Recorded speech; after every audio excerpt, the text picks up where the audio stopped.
Welcome back. Tonight, we're drifting into the shadowed corners of Five Nights at Freddy's, where questions linger like whispers in empty halls and answers slip away the moment you think you've grasped them. This isn't a timeline. This isn't a complete history. This is something different, something that exists in the gaps between confirmed facts and satisfying conclusions.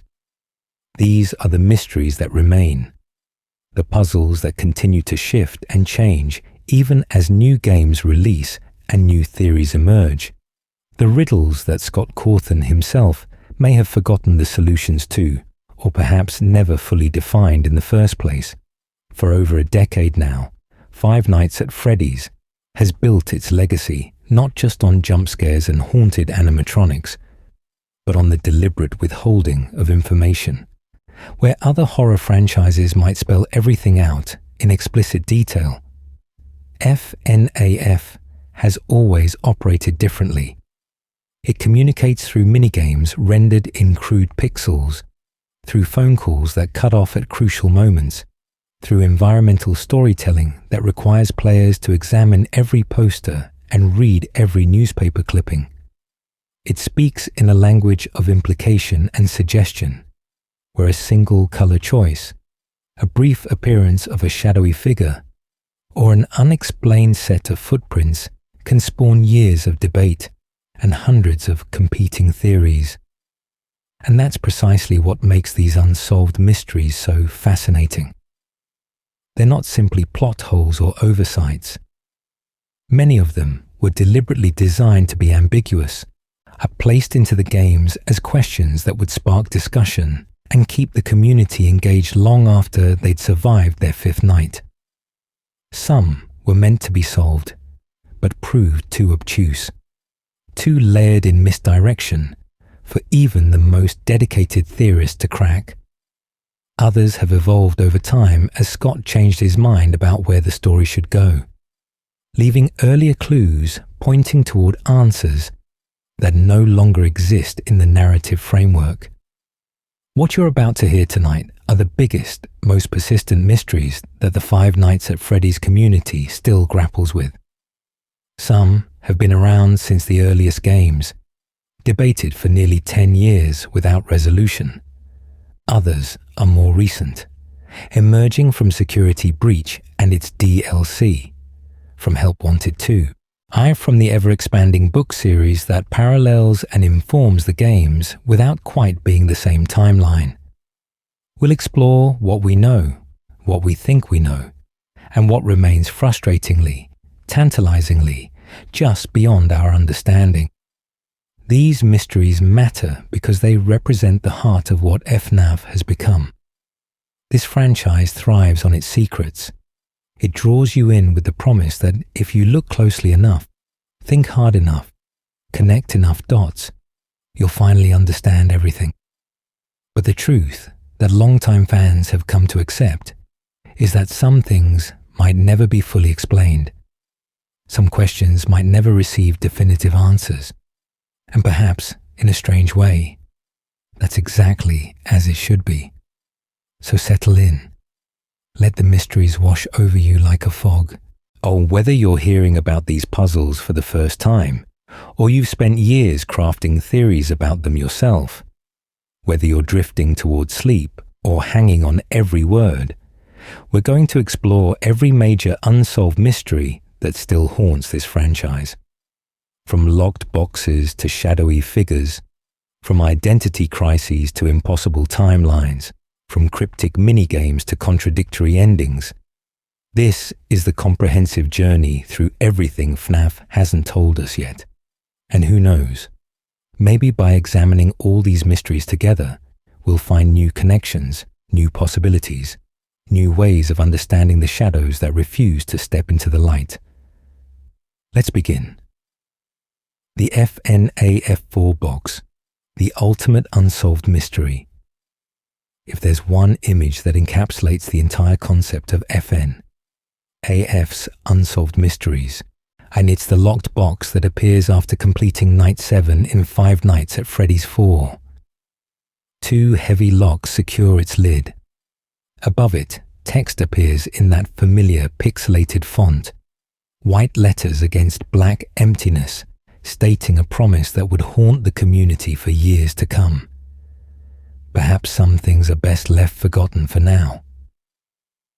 That final phrase, "for now," carried so much weight when players first saw it back in 2015. It suggested that eventually, somehow, this box would be opened. The locks would turn. The contents would be revealed. All you had to do was figure out the puzzle, crack the code, understand what Scott Cawthon was trying to tell you through FNAF 4's confusing mixture of gameplay and minigames. The community mobilized immediately, treating this as the ultimate challenge. Data miners dove into the game files. Theorists examined every detail of FNAF 4 looking for clues.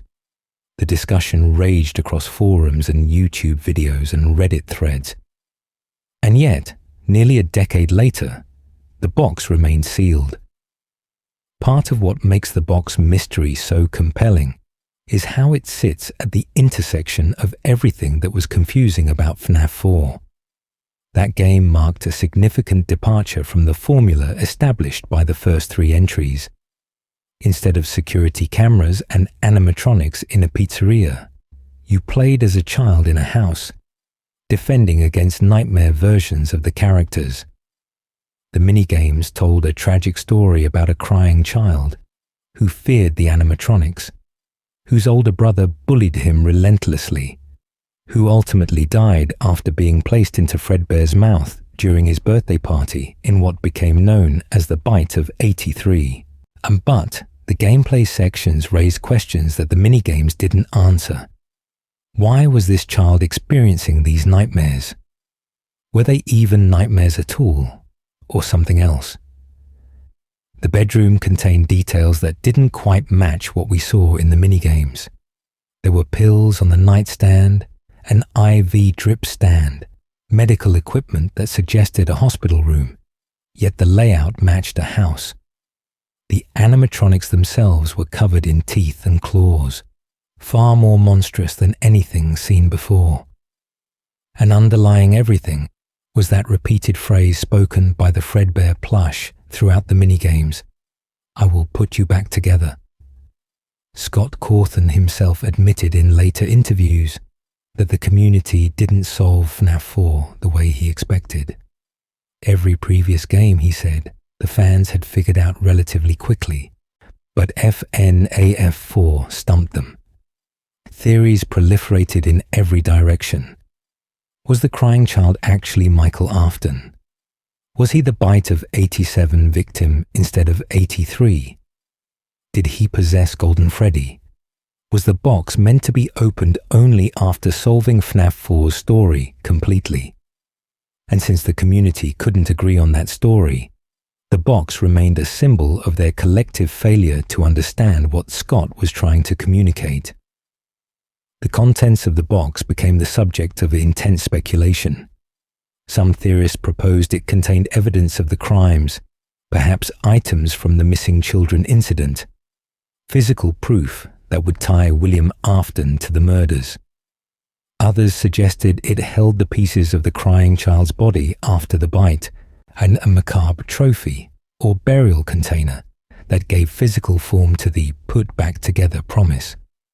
Some took a more metaphorical approach, arguing the box represented the story itself, the pieces of FNAF 4's narrative that players needed to assemble to understand the full truth. One particularly interesting theory connected the box to the FNAF 3 minigames and the concept of Happiest Day. The idea suggested that the box contained the crying child's memories, represented in the games as those hidden minigames players had to unlock to give the spirits their final rest. The FNAF World update seemed to support this interpretation, with its own cryptic endings that reference putting pieces together and leaving breadcrumbs for someone to follow. If the crying child was Golden Freddy, and Golden Freddy was the one receiving Happiest Day in FNAF 3, and then perhaps the box contained whatever was needed to achieve that peace. But here's where the mystery takes its strangest turn. Over the years, Scott Cawthon's own relationship with the box evolved in ways that make it even harder to solve. In various comments and interviews, he implied that yes, there was something specific meant to be in the box. He phrased it as the pieces put together, suggesting a definitive answer existed. But he also admitted that because the community didn't solve FNAF 4's story properly, he couldn't just open the box and reveal its contents. It wouldn't make sense anymore. The context required to understand the reveal had been lost. Then came Sister Location, then Pizzeria Simulator, then Ultimate Custom Night, and with each new game, the narrative evolved in directions that moved further from FNAF 4's personal story of two brothers. The crying child remained important as a historical event, but the franchise's focus shifted to William Afton's experiments with Remnant, to the Funtime animatronics and rental service, to Henry Emily's final plan to free the spirits. FNAF4's mysteries became just one part of a much larger, more complex mythology, and the box, meant to be the answer to that specific game's puzzles, seemed increasingly disconnected from where the story had gone. Scott himself acknowledged this in comments made years later. He admitted his idea of what was in the box had changed over time. The original intent, whatever it was, no longer fit with how the lore had developed. The box became something different in his mind, or perhaps lost definition entirely as he focused on new mysteries and new revelations. It existed in a strange limbo, simultaneously containing something specific from 2015 and nothing that could be revealed in a satisfying way. The community's response to this has been mixed. Some fans feel frustrated, believing Scott should just tell them what he originally intended, regardless of whether it still fits. After all, they spent years trying to solve this puzzle. Don't they deserve to know? Others have made peace with the ambiguity, treating the box as a meta-commentary on the nature of FNAF itself. Some things really are best left forgotten. Some mysteries don't have neat solutions. The box represents all the questions we'll never have definitive answers to. All the story threads that shifted as the franchise evolved. They're all the secrets that exist in the spaces between what's confirmed and what's merely implied. And then, in August 2024, Scott Cawthon finally addressed the box directly in an interview. After 9 years of speculation, after countless theories and data mining attempts and desperate searches for clues, Scott gave his most honest answer yet. "There is something in the box," he told interviewer Dolko, "but I never pursued that, and I don't know if I can find it again. And I think that's the best answer that I can possibly give for that." It wasn't the revelation fans had hoped for. There was no grand unveiling, no final piece that made everything click into place.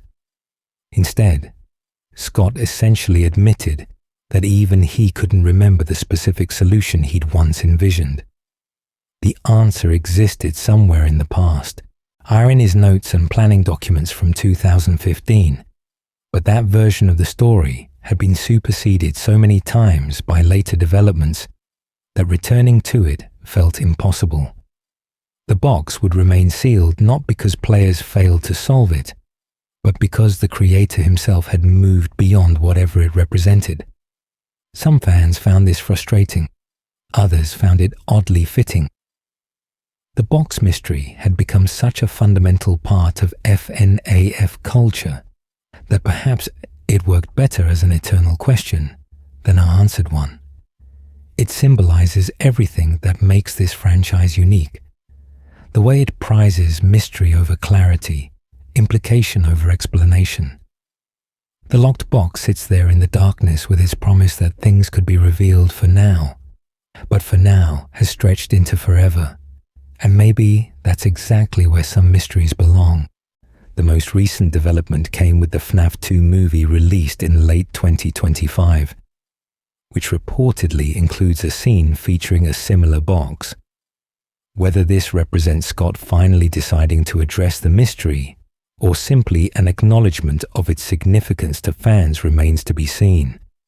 But even if the movie provides an answer, that answer will exist in the film's separate continuity, not necessarily confirming what was meant for the games. So what is in the FNAF 4 box? The truest answer is that it contains whatever you believe it contains. Maybe it holds the crying child's memories. Maybe it contains evidence of crimes. Maybe it's the pieces of a broken family, a shattered innocence, a childhood lost to tragedy. Maybe it's purely symbolic, a representation of the story's fragmented nature, a puzzle that can never be fully assembled, because some pieces were lost along the way. Or maybe, just maybe, it contains exactly what Scott Cawthon intended back in 2015. An answer that made perfect sense in that moment, but no longer fits with everything that came after. The box remains locked. The mystery endures. And in the quiet hours when you think about FNAF's greatest unsolved puzzles, you can almost hear those locks rattling in the darkness, forever suggesting that answers lie just beyond reach, if only you could find the right key. Gregory's true identity. Every FNAF game has a protagonist, and with each protagonist comes questions about who they really are and why they're in this terrifying situation. But no character in the franchise's history has sparked quite as much confusion and debate as Gregory, the young boy at the center of Security Breach. On the surface, he seems straightforward. A homeless child somehow trapped in the Pizzaplex after hours, forced to survive the night with Glamrock Freddy's help. But dig deeper into Security Breach's story, into the DLC, into the tales from the Pizzaplex books, and Gregory becomes something far more complicated. The immediate mystery is simple. Who is Gregory? The game offers remarkably little background. He has no guest profile in the Pizzaplex's system, which should be impossible given the location's extensive security measures. Vanessa, the security guard, can't find any record of him existing at all. When Glamrock Freddy scans the crowd during his opening performance, Gregory's presence triggers a malfunction that reboots Freddy into safe mode, clearing his systems of whatever was controlling the other animatronics, but also raising questions about why Gregory specifically caused this reaction. It's as if the Pizzaplex's technology simultaneously recognizes Gregory as a threat and doesn't acknowledge his existence. The one-star ending where Gregory leaves through the front entrance reveals that he's homeless. He sleeps in a cardboard box outside, vulnerable to Vanny, who follows him out and either captures or kills him in the ending's dark implication. This detail sparked immediate theories. Why is this child homeless? Where are his parents? How did he end up in this situation? And crucially, how does a homeless child with no resources manage to navigate the incredibly complex Pizzaplex with such competence, hacking systems, and dismantling animatronics with apparent ease?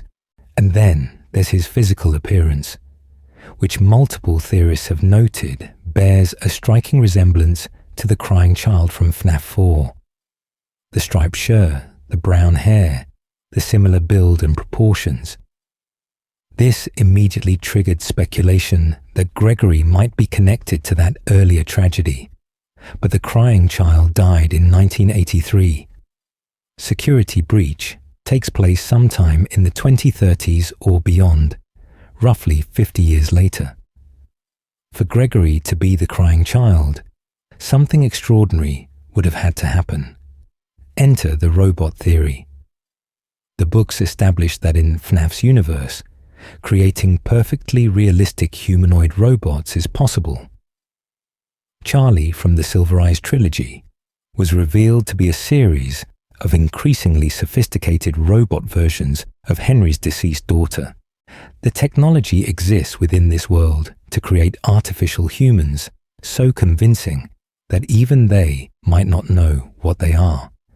Gregory displays some unusual characteristics that could support this interpretation. When he gets near Vanny, his vision glitches with strange visual interference, something that wouldn't normally affect a human.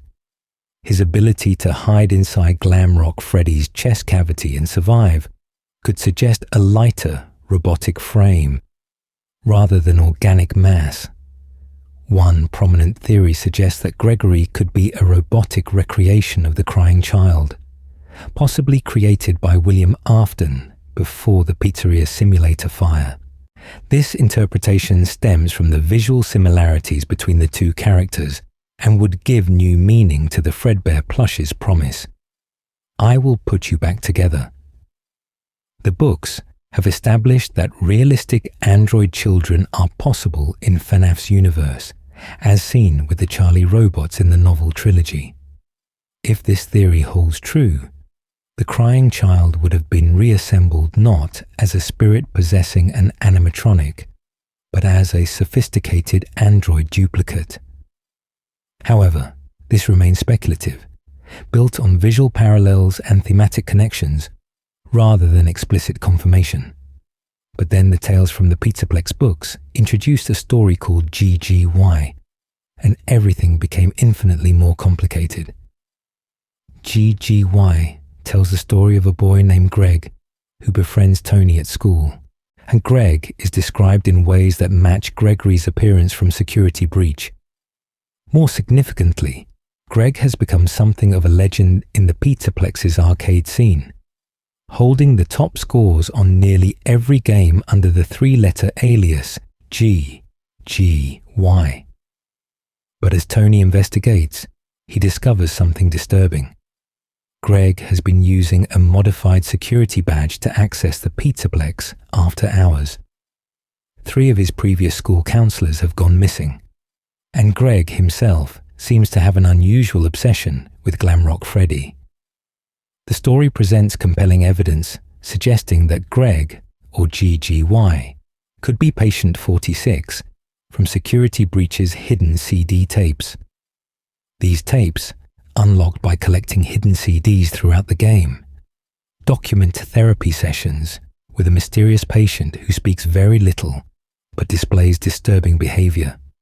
The therapists address Patient 46 like a child, noting the patient sits in a chair that's too large, doesn't understand certain adult concepts, and seems amused by things they shouldn't find funny.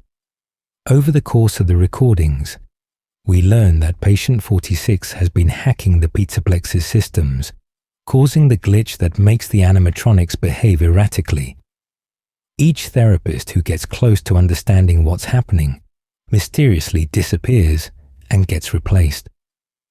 The parallels between Greg's behavior in the GGY story and Patient 46's therapy sessions have led many in the community to connect the two. Greg's modified security badge, the missing counselors whose names match those he brought to the Pizzaplex, and his documented hacking abilities all align with Patient 46's profile. How, while not explicitly confirmed in either the game or book, the evidence strongly points toward them being the same person. The GGY story confirms that Greg modified his play pass into a security badge and used it to bring 3 people into the Pizzaplex after closing. Their names matched his previous school counselors, all of whom had gone missing. The implication is horrifying. Greg, under some form of control or influence, lured these people to the Pizzaplex, where something terrible happened to them. He's not just connected to the glitch causing the animatronics to malfunction. He might be the source of it. This creates a massive contradiction with Security Breach's portrayal of Gregory. In the game, he's a sympathetic protagonist, scared and vulnerable, trying to survive, and he shows clear fear of the animatronics and relies heavily on Freddy's protection and guidance. He seems to have no memory of ever being in the Pizzaplex before, no awareness of any role he played in the facility's corruption. How can this frightened child be the same person as the cold, calculating GGY, who orchestrated the disappearance of his therapist and hacked the Pizzaplex's entire security network? The current popular theory suggests that Gregory has two personalities or two states of being. GGY Gregory was under Glitchtrap's control, his consciousness suppressed or altered by the digital entity that possessed Vanessa and turned her into Vanny. This version of Gregory was the master hacker, the one who corrupted the Pizzaplex's systems and caused the animatronics to malfunction. He was Glitchtrap's agent, and possibly for months or even years before Security Breach begins. Then something happened. The Princess Quest arcade games hidden throughout the Pizzaplex represented a way to fight back against Glitchtrap's influence. When Vanessa plays through all 3 Princess Quest games in one of Security Breach's endings, she breaks free from Vanny's control. Perhaps Gregory experienced something similar, a glitch or intervention that broke Glitchtrap's hold on him, but also wiped his memories of everything he'd done while controlled.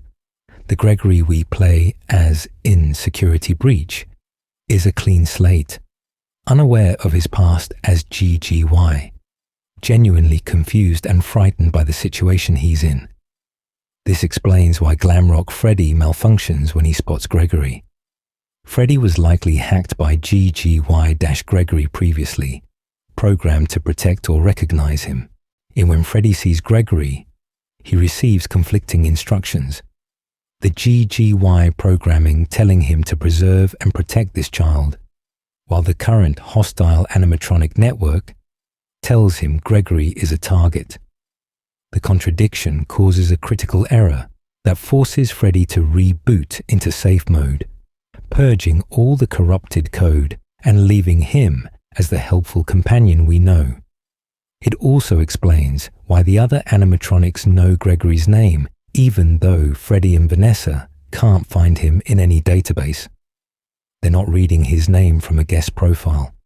They're accessing deeper programming, instructions left by GGY Gregory that labeled him as important, someone to be found and brought to a specific location for purposes we can only guess at. But this theory, while comprehensive, leaves numerous questions unanswered. If Gregory broke free from Glitchtrap's control, when did this happen? Was it before Security Breach begins, or does it occur during the game's events? If he's been free from control for a while, where has he been living? The homeless detail suggests he's been on his own for some time, but without memory of his past, how did he survive? How did he end up in the Pizzaplex specifically on this night? And then there's the crying child connection. Even if Gregory is GGY, even if he was patient 46, that doesn't necessarily contradict the robot theory. Perhaps William Afton created Gregory as a robotic recreation of his dead son, and then Glitchtrap, which may or may not contain aspects of William's consciousness, took control of this artificial child. It would be darkly poetic. William creating a second chance for the son he failed to protect, only for his own digital ghost to corrupt and use that child for sinister purposes. The Ruin DLC adds another layer of complexity to Gregory's identity. In Ruin, we play as Cassie, Gregory's friend, who receives a desperate message that sounds like Gregory calling for help from beneath the Pizzaplex. But as Cassie ventures deeper into the Ruin facility, it becomes clear that the voice she's following isn't really Gregory at all. It's the mimic, using audio samples to imitate Gregory and lure Cassie into its trap. Yet the real Gregory does communicate with Cassie, trying to warn her. And at the DLC's climactic moment, someone who sounds like Gregory makes the devastating decision to cut the elevator cable, dropping Cassie into the depths. The community remains split on whether this was actually Gregory making a hard choice to prevent the mimic's escape, or the mimic still manipulating Cassie even in those final moments. The ambiguity of that scene reflects the ambiguity of Gregory's entire character. We can never quite be certain what his true nature is, what he's capable of, or whose side he's really on. Some theorists go even further, suggesting Gregory might not be unique. What if there are multiple Gregorys? What if he's part of a series of robotic children created for some purpose we don't yet understand? The tales from the Pizzaplex stories have featured multiple instances of character duplication and replacement. Perhaps the Gregory we meet in Security Breach is a different unit than GGY, a lab backup or alternative model who genuinely doesn't remember being patient 46 because he never was. Others point to small details that might hint at Gregory's true nature. His name itself, Gregory, is similar to GGY phonetically. Was this intentional foreshadowing? His friend Cassie mentions in Ruin that Gregory invited her to the Pizzaplex for her birthday but never showed up, which led to one of the worst days of her life. Was this the GGY version of Gregory, inviting her as part of some scheme that went wrong or was interrupted? Or did innocent Gregory genuinely try to befriend Cassie before losing his memories?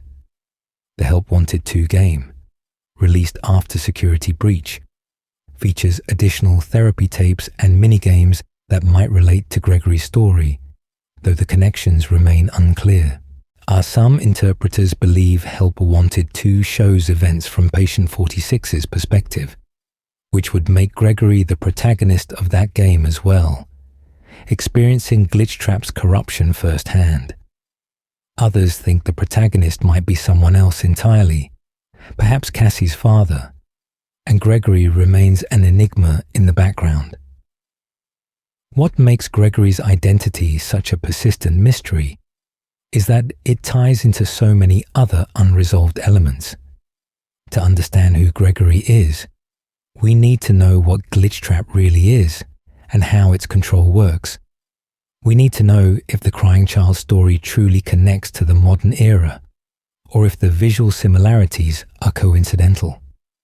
We need to understand the full extent of what happened before Security Breach begins, those mysterious months or years when GGY was active in the Pizzaplex. We need to know if Gregory is human, robot, or something in between. We need to understand his relationship with Cassie and whether his decision in Ruin was heroic or horrific. Perhaps most pressingly, we need to know what Gregory remembers now. In the Princess Quest ending, where he escapes with Vanessa and Freddy's head, does he ever regain his memories as GGY? Does he live with the knowledge of what he did while under Glitchtrap's control? Or do those memories stay locked away, leaving him as an innocent child who happens to be followed by a shadow history he can't access? Gregory represents a new kind of FNAF mystery, one that exists across multiple media and doesn't have a clear solution within any single source. The games hint at his nature. The books provide crucial context. The DLC complicates everything further. And nowhere does any piece of media just come out and explain definitively who this child is, where he came from, and what his true role in the story should be. So we're left with theories layered upon theories, possibilities branching in every direction. Gregory might be a robot recreation of the Crying Child possessed by Remnant and corrupted by Glitchtrap. He might be an ordinary human child who was simply in the wrong place and got hacked by a digital entity. He might be an artificial being created specifically to interface with the Pizzaplex's systems. He might be a clone or duplicate of someone important. He might be exactly what he appears to be. A homeless kid who got trapped in a deadly situation and did what he had to do to survive. The most troubling aspect of Gregory's mystery is how it intersects with moral questions about identity and culpability.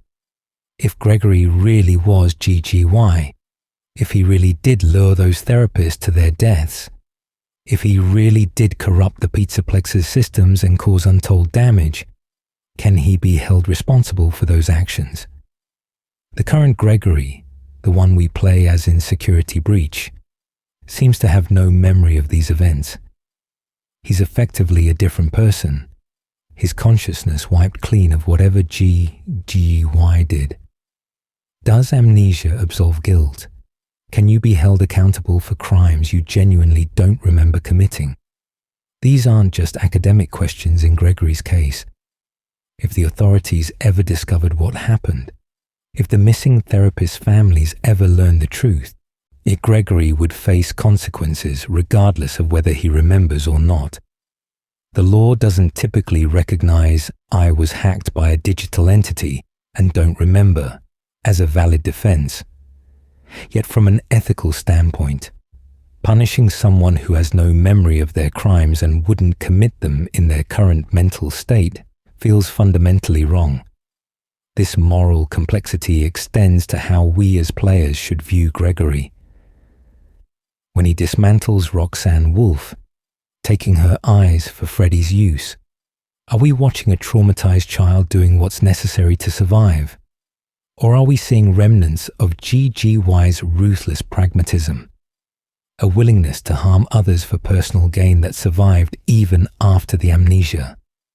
When he chooses to disconnect Cassie's elevator in ruin, potentially killing his friend to prevent the mimic's escape, is that a hero making an impossible choice, or a programmed response from someone who learned to sacrifice others for strategic goals?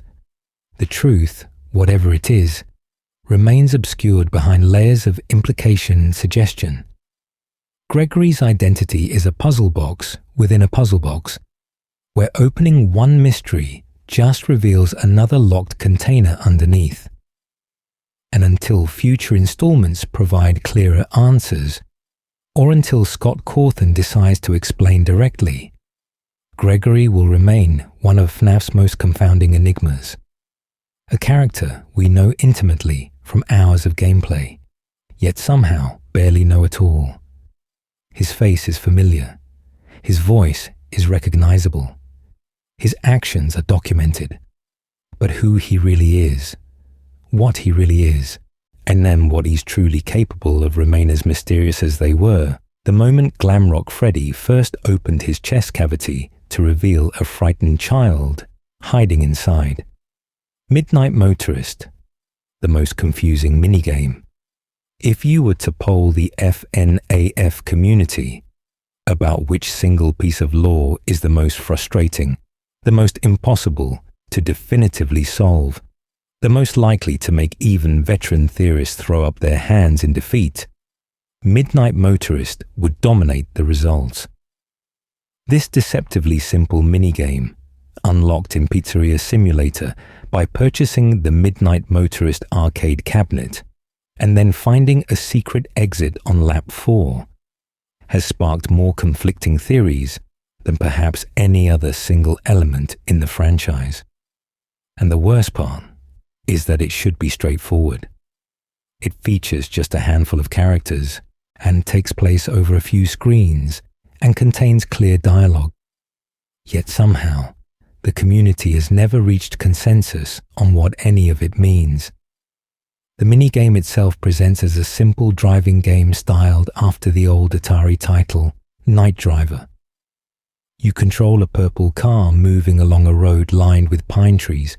The title screen labels it Midnight Motorist, but digging into the game files reveals its internal name. Later that night, That phrase alone suggests this minigame depicts events immediately following something else we've seen, which already connects it to the broader timeline. But later that which night? Later than what?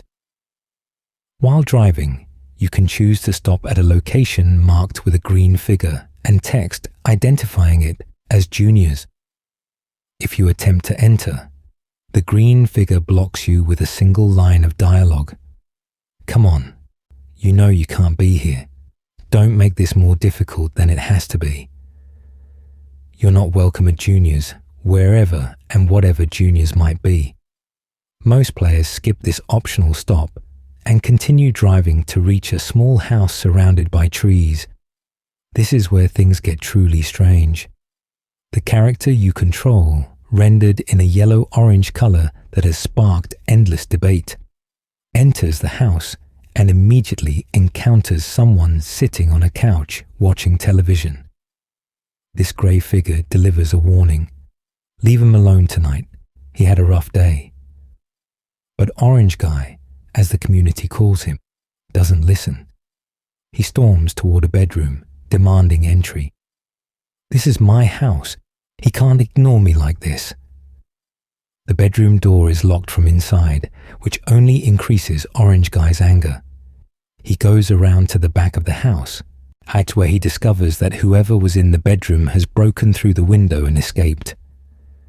Orange Guy examines the scene and notes, "Ran off to that place again. He'll be sorry when he gets back." And here's the detail that transforms this from a simple family dispute into something deeply mysterious. There are two sets of tracks leading away from the house into the woods. One set appears to be human footprints. The other set is distinctly different, three-toed and large, animatronic footprints. Finally, if you drive off the road to the west at a specific point during the opening driving section, you can access a hidden area containing a dirt mound. No explanation is given for what this mound represents, but its presence in a hidden area suggests significance. Many theorists believe it's a grave. That's the entire minigame. A few screens, a handful of dialogue lines, some mysterious footprints, and a hidden grave. Yet from these sparse elements, the community has constructed wildly different interpretations, each with their own evidence and logic, none definitively confirmed or denied by subsequent games. The most popular theory identifies Orange Guy as William Afton. The purple car matches the vehicle associated with Purple Guy in earlier minigames, particularly the Give Cake minigame from FNAF 2, where we see a purple car outside the establishment where William murders Charlotte. The house's layout roughly matches elements seen in FNAF 4, suggesting this is the Afton family home. The internal file name, Later That Night, could mean this takes place the same night as the security puppet minigame from Pizzeria Simulator, where William kills Charlotte outside in the rain. He speeds home from the murder, stops at Junior's, possibly a bar, where he's no longer welcome, perhaps because of drunken behavior or suspicious activity. He arrives home to find one of his sons has locked himself away, then escaped into the woods, heading toward that place, presumably Fredbear's family diner, or an early Freddy's location. The figure on the couch would be Michael Afton, the older brother, and the one who ran away would be the crying child. This would explain why Michael tells his father to leave the kid alone. He's had a rough day.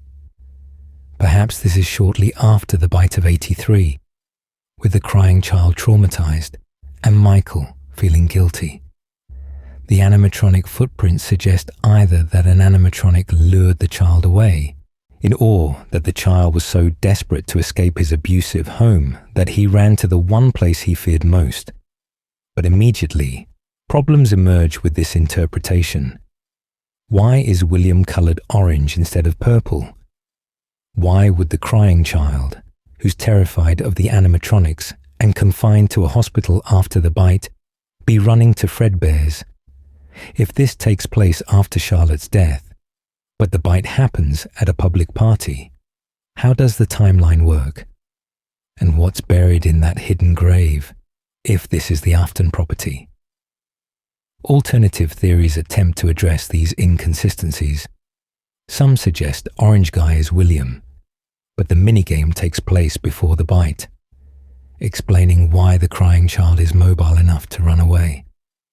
The rough day he had was another session of his brother's bullying. He runs to Fredbear's, because that's where he's having his birthday party soon. And despite his fear, he's drawn there, perhaps to face his anxieties, or perhaps because something else calls to him. The animatronic footprints could belong to a character we haven't fully seen yet. A twisted animatronic as hinted in the books, programmed to watch or retrieve the child. Others propose entirely different identities. Perhaps Orange Guy isn't William at all, but William's father, making this a glimpse into William's own childhood.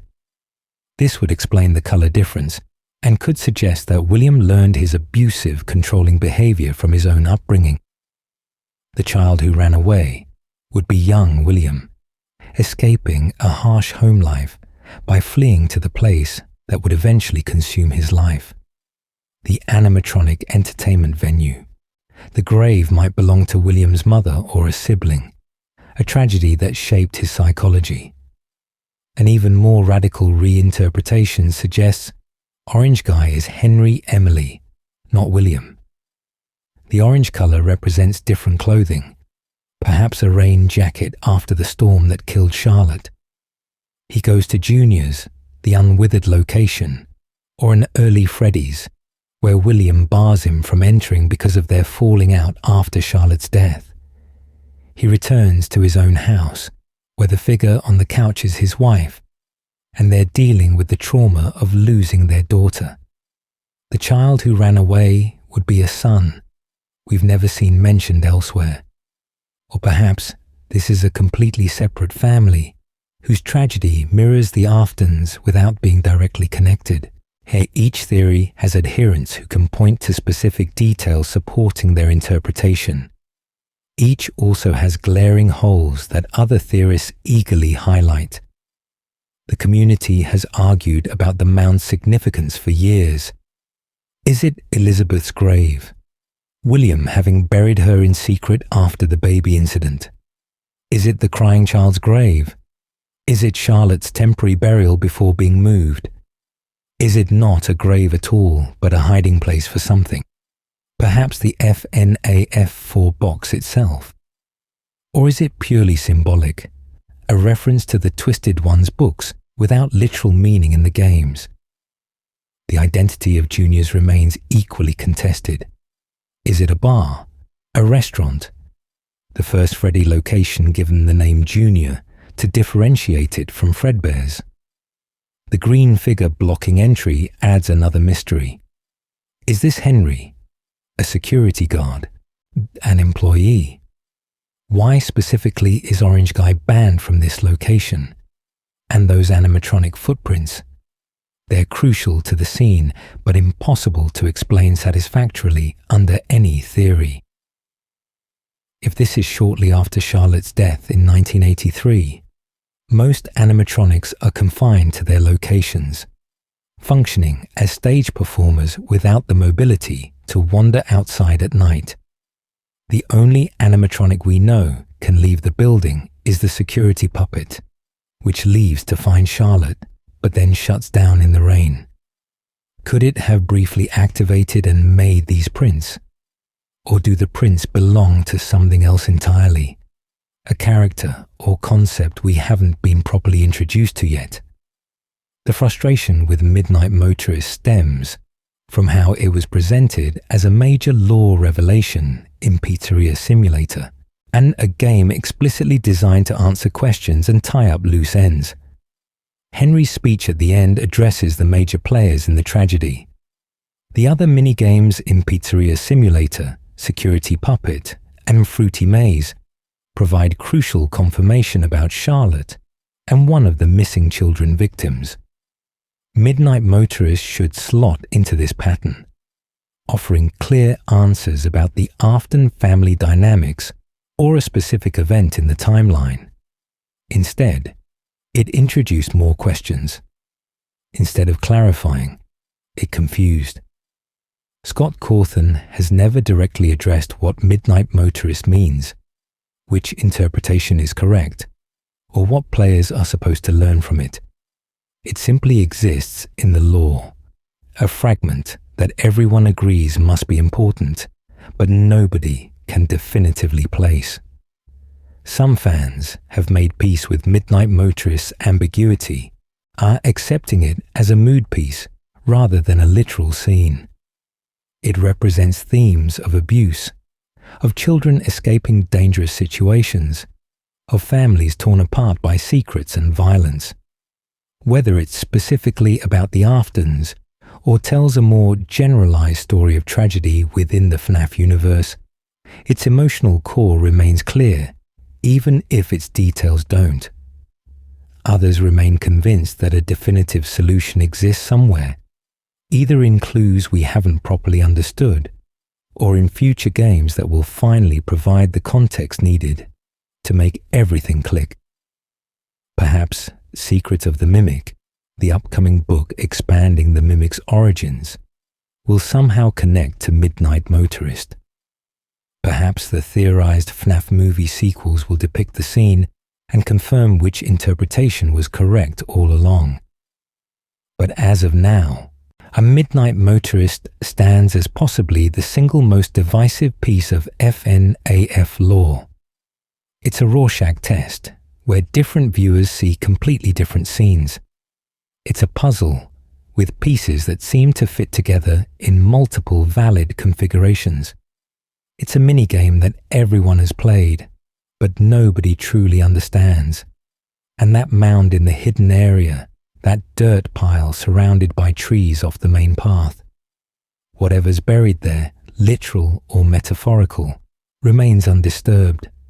Just another secret in a game built entirely from secrets. Just another question mark in a franchise that thrives on leaving things unanswered. Orange Guy drives home late at night, angry and controlling. Someone runs away into the dark. Animatronic footprints trail through the forest. And we're left to wonder what any of it really means, and if it means anything specific at all, or if the ambiguity itself is the point. The shadow animatronics.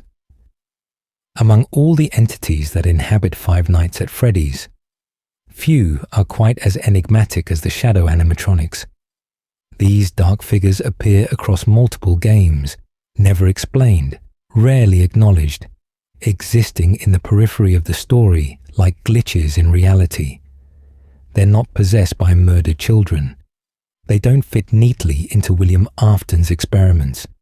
They simply appear, often crashing the game or triggering strange effects, then vanish back into whatever dark space they emerge from. And after all these years, we still don't know what they are. Shadow Freddy, also sometimes called Shadow Golden Freddy or Purple Freddy in the early days, first appeared in FNAF 2.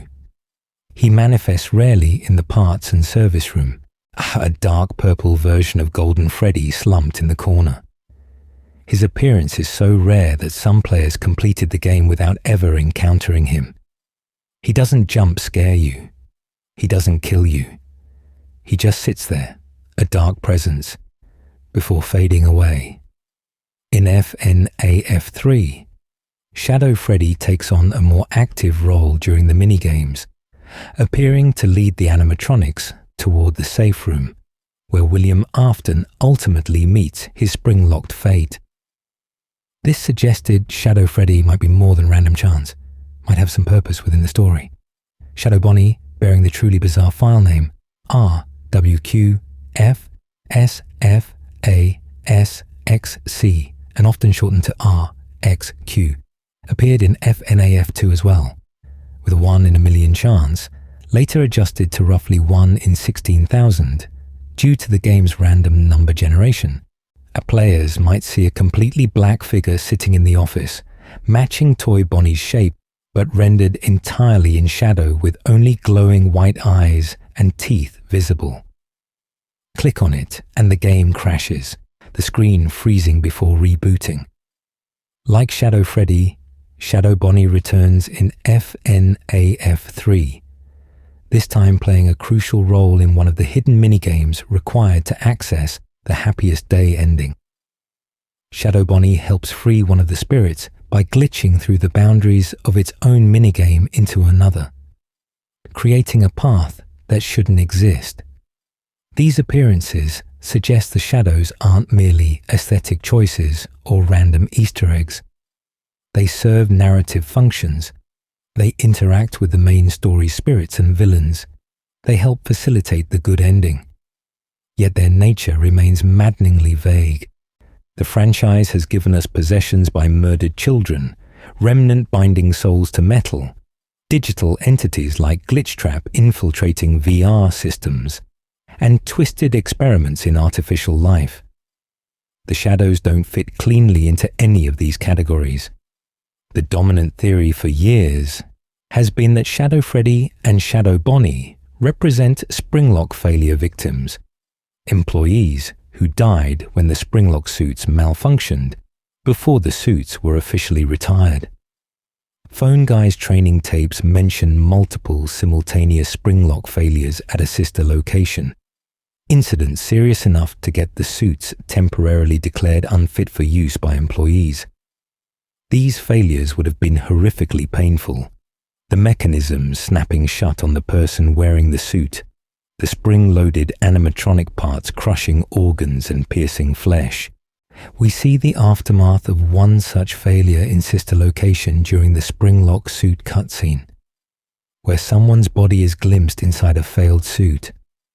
If the shadows are Springlock victims, it would explain their appearance in FNAF 2, which takes place in 1987, shortly after the failures Phone Guy references.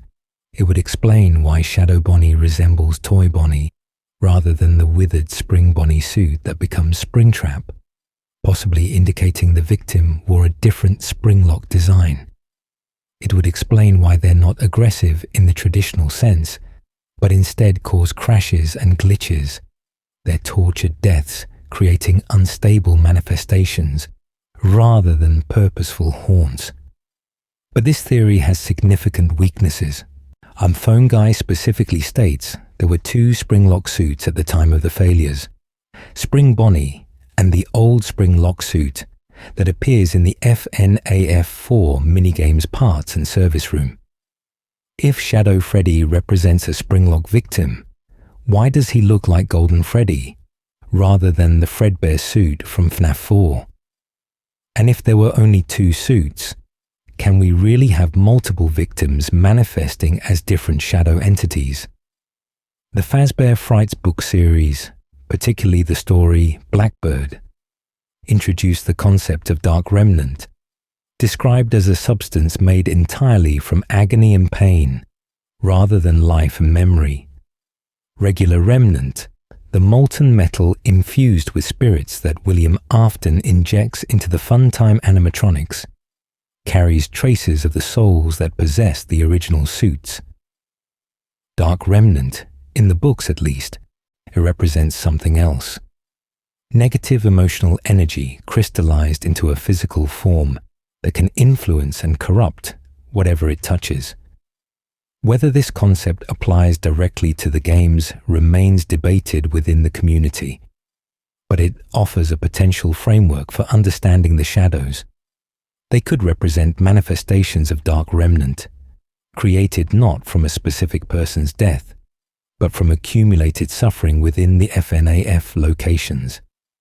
Every child William murdered, every employee who died in accidents, every moment of fear and pain, all of it seeping into the fabric of the restaurants themselves until it coalesced into these dark figures. Shadow Freddy and Shadow Bonnie would be living embodiments of the location's trauma, are drawn to Freddy and Bonnie's forms because those are the most iconic representations of Fazbear entertainment.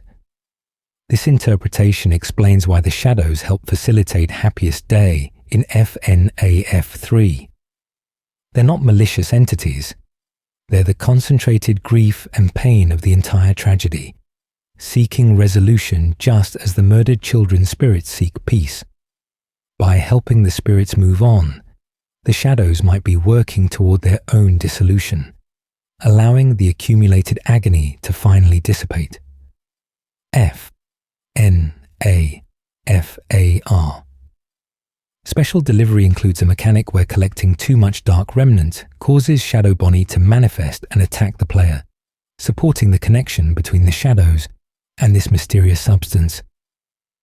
Yet the game also features encounters with shadow animatronics as collectible skins, muddying the waters about how seriously we should take their in-game appearances versus their lore significance.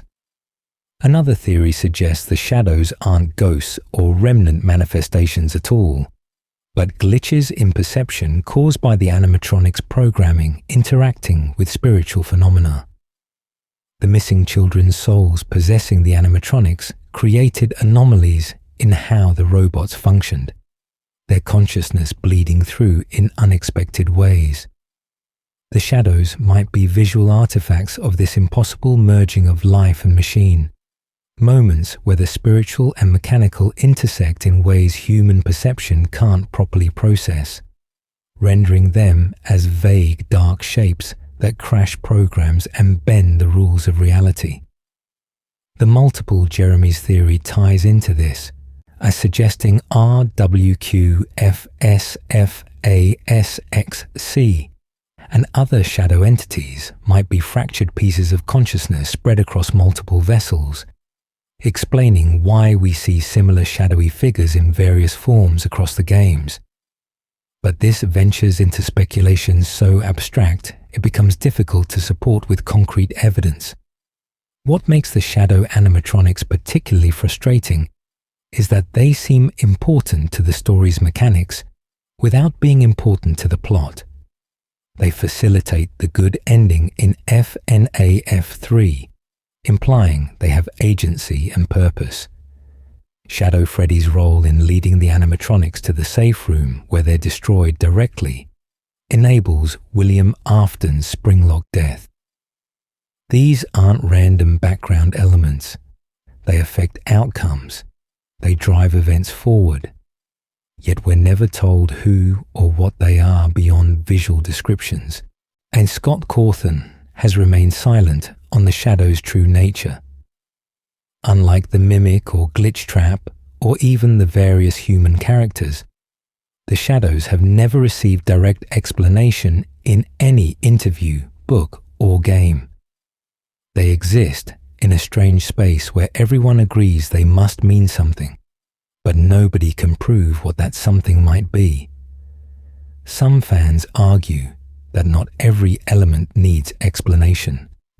The shadows work effectively as atmospheric elements, as suggestions of deeper horrors lurking beneath the main story.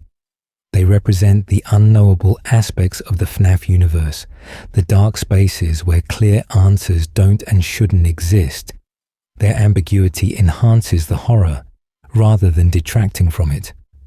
But for a franchise that spent years carefully building out its mythology, at explaining how Remnant works and revealing character identities and connecting dots across decades of in-universe time, leaving the shadows completely unaddressed feels like an oversight. They've appeared in too many games, played too many crucial roles in the story's progression to be dismissed as mere aesthetic choices or horror atmosphere. The truth is that Shadow Freddy and Shadow Bonnie, along with the other shadowy figures that sometimes appear in the games, remain among FNAF's most persistent mysteries precisely because they've never been prioritized for explanation. Scott has focused on answering questions about the human characters, about William and Henry and the Afton family, about the digital entities and the mimic's origins. The shadows linger in the background, acknowledged but never addressed, crucial but never clarified. They're dark remnants in both senses, traces of something terrible that happened, and pieces of the lore that remain dark to us, unclear and unilluminated despite years of scrutiny.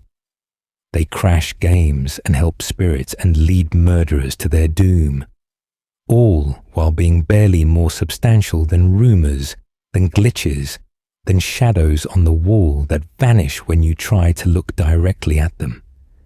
And until future installments decide to finally shine light on these dark figures, they'll remain exactly what they appear to be. Shadows, mysterious and murky, defined more by what we don't know about them than by anything we can say for certain. The Bite of 87. Still unconfirmed. It's the question that launched 1,000 theories, the mystery that defined FNAF's early years, and the incident that phone guy mentions in his very first call that immediately transformed a simple horror game into something with hidden depth. The Bite of 87. 4 words that promised a terrible event, a tragedy that shaped the entire franchise's rules about animatronic behavior and restaurant operations. And despite everything we've learned across 11 main games and countless spin-offs, despite all the clues and hints and mini-games, we still don't have official confirmation about what exactly happened or which animatronic was responsible. Phone Guy introduces the concept on night 1 of the original Five Nights at Freddy's, warning about the animatronics' nighttime wanderings and their dangerous tendency to stuff any human they encounter into a Freddy Fazbear suit. And he mentions it almost casually. It's amazing that the human body can live without the frontal lobe, you know. This line immediately sparked curiosity. Someone lost their frontal lobe but survived. How? When? The fan base latched onto this detail, and when data miners discovered a poster in the game files labeled Bite of 87, the mystery had its name. FNAF2, released as a prequel set during 1987, seemed positioned to answer this question definitively. The game takes place during the time period when the bite must have occurred. The restaurant hosts a birthday party near the end of Jeremy Fitzgerald's week as night guard. Phone Guy mentions the animatronics will be allowed to walk around during the party, during the day, despite the evident risk they pose. Everything points toward this party being when the bite happens, and then the game ends without showing it. Players never witness the bite. The minigames don't depict it. No explicit confirmation identifies the culprit.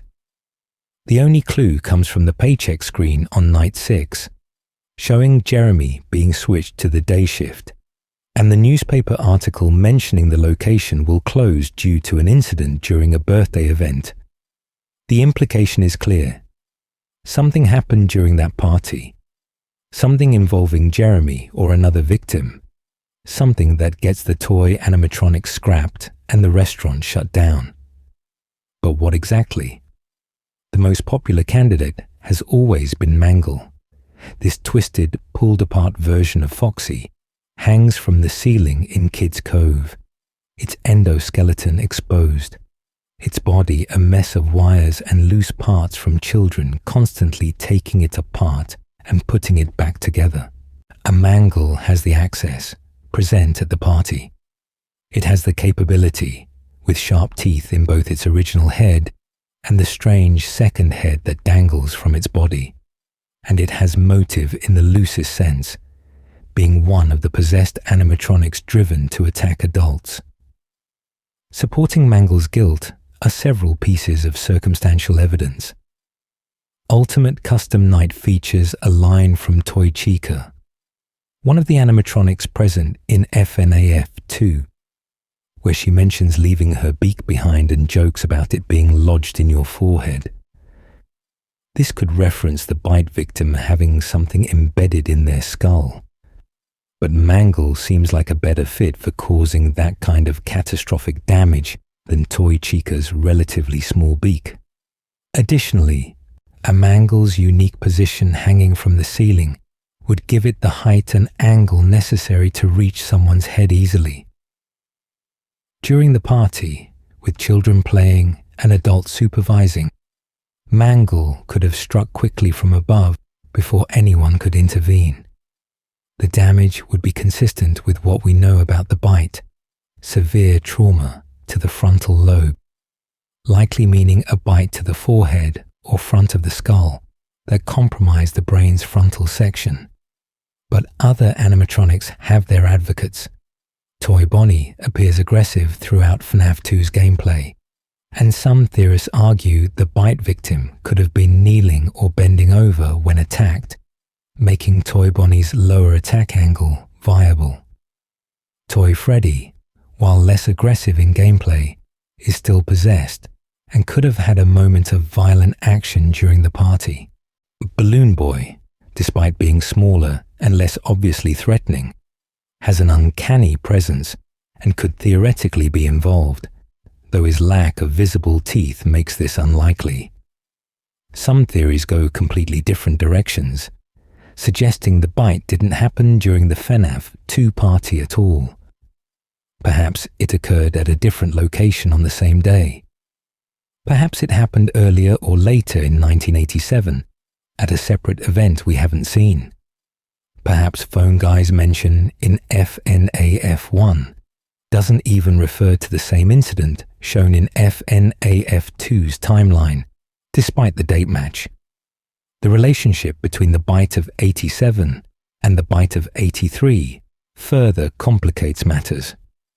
When FNAF 4 revealed the crying child's death during the 1983 Fredbear's Family Diner Party, and players initially wondered if this was actually the bite of 87 moved back in time. But the date confirmation through the TV show copyright and other evidence solidified 1983, meaning there were 2 separate bite incidents 4 years apart. This revelation changed how the community thought about the bite of 87. If there were 2 bites, what distinguishes them beyond the date? The bite of 83 killed the victim despite his lingering in a coma for several days before dying. The bite of 87's victim survived without their frontal lobe. Does this mean the 87 bite was less severe? Or does it mean the victim was an adult rather than a child, better able to withstand the trauma? Jeremy Fitzgerald remains the most likely victim candidate. He's working the day shift when the party occurs, and his presence would explain Phone Guy's specific knowledge about frontal lobe survival. He knew Jeremy personally. The timeline of Jeremy being moved to days, the party happening, and the location closing immediately afterward all supports Jeremy being present and suffering the bite. But we never see Jeremy after FNAF 2. He's never mentioned by name in later games. His fate remains officially unconfirmed. The consequences of the bite are clear even if the details aren't. Phone Guy in FNAF 1 notes that the animatronics are no longer allowed to walk around during the day, that the bite incident changed the rules fundamentally. This explains why in FNAF 1, set in 1993, the animatronics are confined to their stages during operating hours and only wander at night when the restaurant is closed. It's a safety measure implemented specifically because of the 87 bite. The incident has lasting impact on how Fazbear Entertainment operates, making it crucial to the franchise's internal logic, even if we never get full details. What makes the bite of 87 such an enduring mystery is that it feels solvable in a way some other FNAF puzzles don't. We have a specific date. We have a specific game set during that date. We have implied events and clear consequences. All the pieces should come together to definitively name the culprit and victim. Yet something prevents that final confirmation. Maybe Scott deliberately left it ambiguous to maintain discussion. Maybe he assumed the evidence was clear enough that players would figure it out without explicit statement. Maybe he's waiting for the right moment in a future game or book to finally reveal the answer. The FNAF 2 movie, set to potentially explore the 1987 timeline, could provide that revelation. If the film depicts the bite directly, we'll finally have visual confirmation of what happened, who did it, and how it played out. Or the movie might change details to serve its narrative, leaving the game version of the bite still mysterious. Until then, the bite of 87 remains frustratingly close to being solved while staying just out of reach. We know so much: the year, the location, the victim's survival, the resulting rule changes, the likely suspects, but that crucial final piece, the actual confirmation, the moment of seeing or being explicitly told, this is what happened, hasn't arrived. Our phone guy's casual mention in that first night of the first game continues to echo through the franchise. A question posed on day one that we're still trying to answer more than a decade later. The crying child's name and fate. He's been called many things over the years: the crying child, the bite victim, CC, BV, Evan. Though that name remains controversial and unconfirmed, the brother, the protagonist of FNAF4's minigames, but his actual canonical name, the one his family called him in life, has never been officially revealed. This nameless child, whose death in 1983 represents one of the franchise's most pivotal moments, remains one of its most mysterious figures, despite being central to understanding the Afton family tragedy and possibly the origin of Golden Freddy himself. And we know the broad strokes of his story from FNAF 4's minigames, which depict his final days. He's a young boy, easily frightened, tormented by his older brother, who wears a foxy mask and corners him with friends wearing Freddy, Bonnie, and Chica masks. He's terrified of the animatronics at Fredbear's family diner, yet someone forces him to attend, presumably his father William Afton, who monitors him through cameras hidden in Fredbear plushies scattered throughout the house. During his birthday party at Fredbear's, his brother and the masked teenagers carry him to the stage and shove his head into Fredbear's mouth as a cruel prank. The spring lock mechanism closes. The child's skull is crushed. In the hospital afterward, flowers and pills surround his bedside while the Fredbear plush speaks those infamous words: "I will put you back together." Then everything goes dark, the flat line. The child dies. But that's where certainty ends, and the questions begin flooding in. First and foremost, what's his name? Data miners have searched through FNAF 4's files exhaustively without finding a definitive answer. The Survival Logbook, a canonical activity book featuring Michael Afton's diary entries and mysterious questions from two other entities, seemed positioned to finally reveal it. Faded text asks questions seemingly directed at the crying child. Altered text responds to Michael.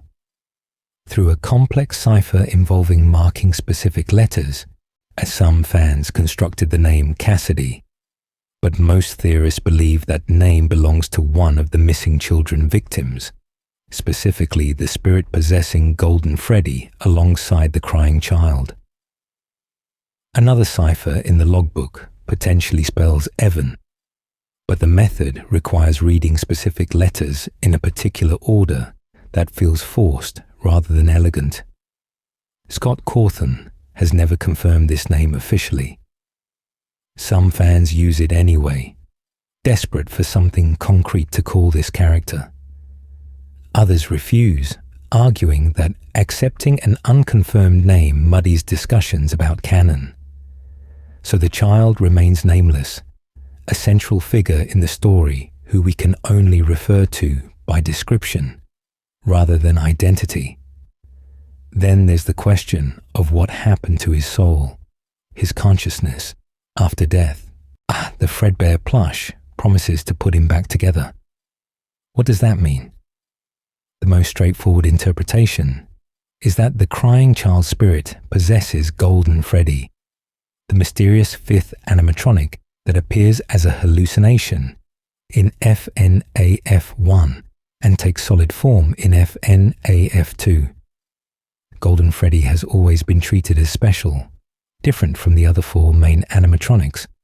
It appears and disappears without following normal movement patterns. Its jump scare crashes the game. In FNAF2, its slumped form in the office suggests a suit without an endoskeleton, just a costume that shouldn't be able to move at all, yet somehow does. Supporting this theory is the fact that the crying child's death occurs at Fredbear's, and Golden Freddy is generally accepted to be either Fredbear himself or a temporary replacement for the character, and the child's final moments, staring into Fredbear's mouth, create a tragic connection between victim and eventual vessel. The Happiest Day minigame in FNAF3 shows Golden Freddy receiving its party, surrounded by the four other children's spirits before they all move on. If the crying child becomes Golden Freddy, Happiest Day represents his recovery, his spirit finally finding peace 40 years or more after his death. But this interpretation faces complications. The security logbook's cipher work suggests Cassidy may possess Golden Freddy, not the crying child. Ultimate Custom Night adds weight to this through the one you should not have killed. A vengeful spirit heavily implied to be keeping William Afton trapped in nightmare torment. This spirit speaks through Golden Freddy, and the available evidence points toward it being Cassidy, rather than the crying child. If both Cassidy and the crying child somehow possessed Golden Freddy simultaneously, it could explain the suit's unusual behavior and its ability to appear in two places at once, as seen in FNAF 2, where Golden Freddy manifests in both the office and the hallway. However, dual possession raises complex questions about how two souls might share one vessel, and which consciousness would be dominant. Another theory suggests the crying child doesn't possess any animatronic at all. Instead, he becomes something else. The spirit speaking through the Fredbear plushies, the entity that communicates with his brother Michael throughout later events, and the mysterious presence guiding certain outcomes without having a physical form. I will put you back together might mean reassembling his consciousness as a disembodied spirit rather than binding it to a machine. This would explain the logbook's strange communications, the crying child reaching out to Michael years later to establish contact and perhaps forgiveness. A more radical interpretation argues that putting back together is literal. William Afton, devastated by his son's death, rebuilt him as a robot, similar to how Henry created the Charlie bots in the novels. This ties into the controversial Gregory is a robot crying child theory discussed earlier, suggesting the crying child received a second artificial life decades after his biological death. And the evidence for this comes from the repeated emphasis on putting back together across multiple games and the franchise's established precedent for creating lifelike androids. Some theorists point to specific lines of dialogue and environmental details suggesting the crying child survived the bite, or at least lingered long enough to experience the FNAF4 gameplay nights. The bedroom contains medical equipment suggesting extended care. The pills on the nightstand and IV drip could indicate he lived for weeks or months after the bite in a coma state, during which time his trauma manifested as the nightmare animatronics he experienced every night. The bite occurred at his birthday party, but the nights we play through might represent his deteriorating mental state as he clings to life in the hospital. his fear of the animatronics transforming them into the sharp-toothed monsters that attack him, until he finally succumbs and dies. The relationship between the crying child and Shadow Freddy adds another layer. Some theories propose the crying child's agony and pain at his death created Shadow Freddy, a dark remnant entity born from the Fredbear-related trauma. This would connect the crying child to FNAF3's minigames, where Shadow Freddy leads the animatronics to their destruction, creating a strange narrative where the crying child plays a posthumous role in ending William Afton's physical existence decades after his own death. FNAF world, often dismissed as non-canon due to its surreal fantasy RPG nature, contains endings that seem to reference the crying child directly, and the clock ending shows the Fredbear plush, speaking about pieces being in place and finding a way forward, suggesting the crying child needs to navigate some spiritual realm to achieve rest. Old Man Consequences, who appears in both FNAF World and Ultimate Custom Night, sits by a lake fishing and tells both the player and vengeful spirits to rest, leaving the past behind. If Old Man Consequences addresses both Cassidy and the crying child at different points, it suggests both spirits struggle with moving on. Both are involved in Golden Freddy somehow, and both need to learn to let go before they can find peace. The problem with all these theories is that none feel complete. Each explains some details while leaving others hanging. Each has evidence in its favor and evidence that seems to contradict it. The crying child's fate has become this tangled knot, where pulling on one thread to unravel it just makes the rest tighter. Scott Cawthon has never directly addressed what happened to the crying child after death, or what his real name is supposed to be. Future games continue to reference FNAF4 and the Bite incident, suggesting it remains important to the overall mythology, but they don't clarify the crying child's ultimate fate. Books hint at possibilities without confirming them for the game's timeline. The community remains split into factions supporting different interpretations, each convinced they've found the truth others are missing. What's particularly poignant about this mystery is its emotional core.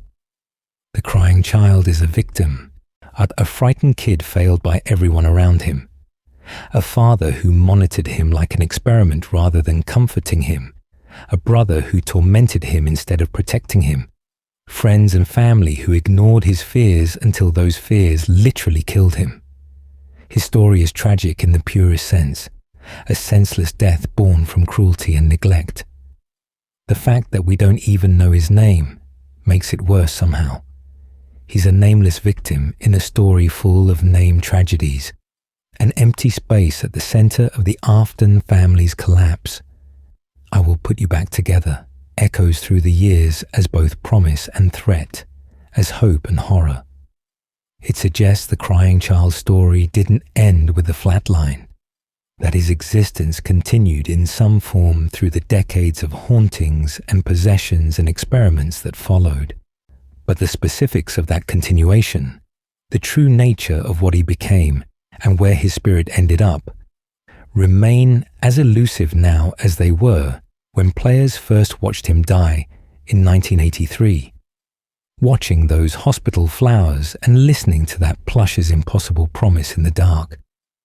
Mrs. Afton and missing family members.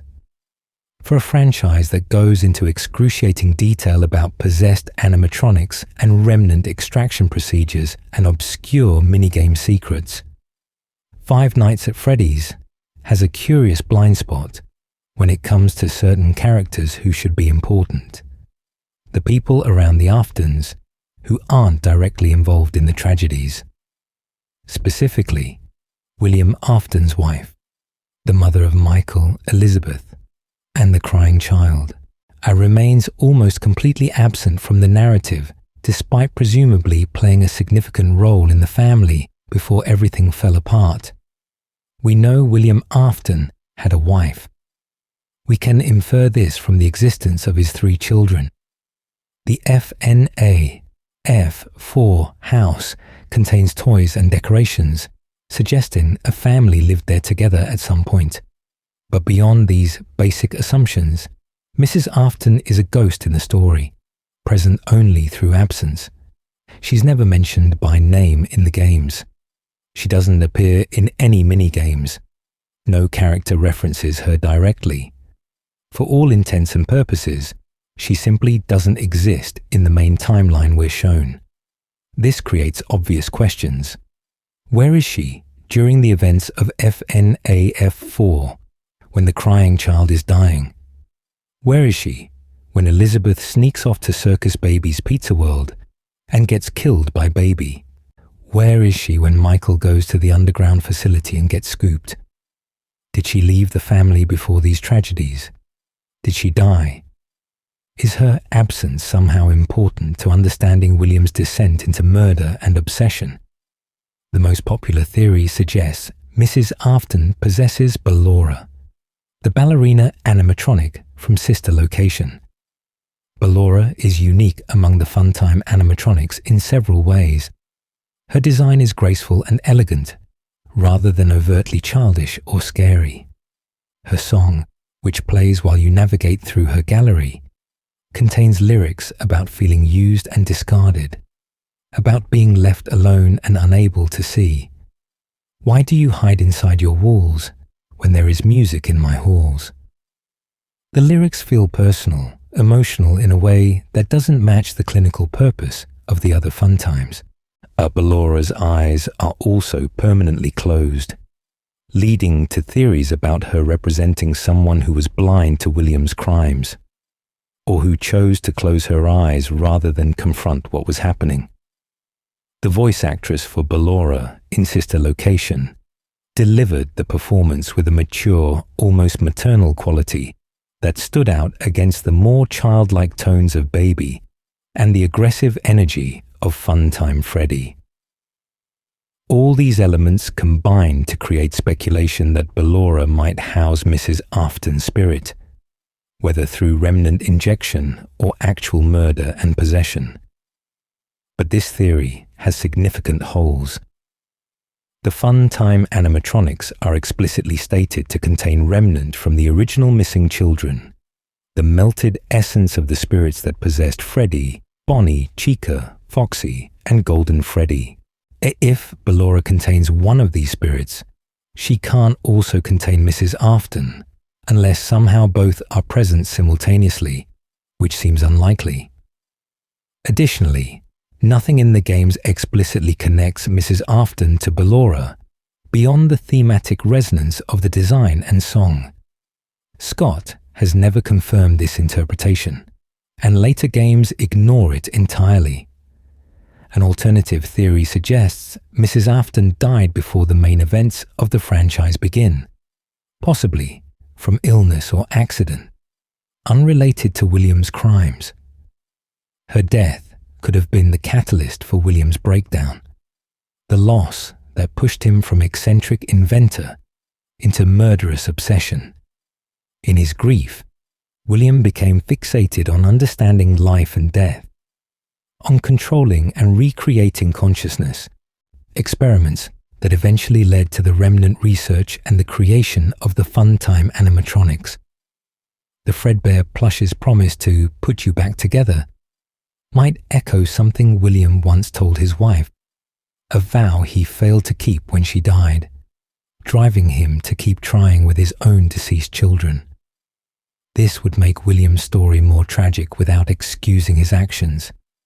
A man who lost his wife and then, through his own negligence and obsession, lost his children as well, each death pushing him deeper into his twisted research until he destroyed everything that mattered. Mrs. Afton's early death would explain her absence from the FNAF4 house, where the crying child seems to lack maternal comfort, and would contextualize William's controlling behavior toward his remaining children as a warped attempt to prevent further loss. But again, this is pure speculation. Nothing in the games confirms when or how Mrs. Afton might have died, if she died at all. Another possibility is that Mrs. Afton left the family. Perhaps she discovered some aspect of William's experiments or personality that horrified her. Perhaps the crying child's death was the breaking point that made her flee, unable to bear remaining in a house where such tragedy occurred. She might be alive somewhere in the FNAF world, disconnected from the story entirely because she removed herself before the worst happened. This would be both the most mundane explanation and in some ways the darkest. A mother who abandoned her surviving children to escape a terrible situation, leaving Michael to deal with the fallout of their family's collapse alone. The recent security breach game and its DLC make no mention of Mrs. Afton either, despite the game's efforts to explore the Afton family legacy through Vanessa's connection to William. If William is Vanessa's father, as implied in some interpretations, that makes Mrs. Afton potentially Vanessa's mother, yet Vanessa never references her own mother or any maternal figure. The Afton family tree, already complicated by timeline issues and possession mechanics, becomes even more tangled when trying to account for the family members who aren't there. It's worth noting that Henry Emily's wife similarly disappears from the narrative. In the novels, she leaves Henry after Charlotte's death, unable to cope with the loss. But in the games, she's never mentioned, and Henry's speech in Pizzeria Simulator references Charlotte, but says nothing about a spouse. We have no idea if Henry was married, widowed, divorced, or single when Charlotte was born. The franchise simply doesn't address the partners and spouses of its main characters, focusing entirely on fathers and children while mothers and wives remain invisible. This narrative choice might be deliberate. FNAF tells a story primarily about fathers and their relationships with their children. William failing his kids through neglect and abuse, Henry losing Charlotte and spending decades trying to free the trapped spirits, the crying child desperately seeking approval from a father who treats him as an experiment. Mothers don't factor into this dynamic. Their absence creates a void that fathers inadequately try to fill, leading to the disasters that form the plot. Or it might be an oversight, a consequence of the story's evolution and Scott's focus on other elements. Early games simply didn't need to address Mrs. Afton because the story centered on animatronics and possession. By the time the family dynamics became important, so many other mysteries demanded attention that this one fell through the cracks. Some theorists go further, suggesting that multiple unnamed women might be important to the story beyond just Mrs. Afton. Ice Cream Girl from Sister Location, who disappears mysteriously and is theorized to possess Circus Baby in some interpretations, could be significant. The little girl from Fruity Maze in Pizzeria Simulator, lured and presumably killed by William, gets name confirmation as Susie, but her family is never shown, and Charlotte's mother doesn't appear in Security Puppet. The franchise has numerous female child victims, but rarely shows their mothers or broader family connections.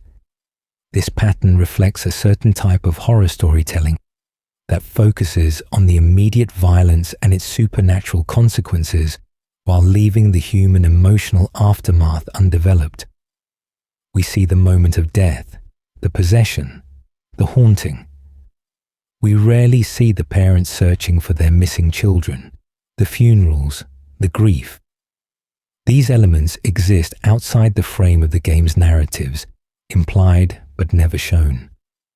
Mrs. Afton exists in that same space, implied but never shown, presumably important but never addressed, a question mark in the family tree that should be filled in but remains frustratingly blank. Perhaps future games will finally reveal what happened to her. Perhaps the novels or books will provide a parallel version that offers clues about the game timeline's Mrs. Afton. Perhaps Scott will someday directly address who she was and what her fate entailed. Until then, she remains one of FNAF's quieter mysteries, a missing person in the most literal sense, absent from a story where her presence should have mattered.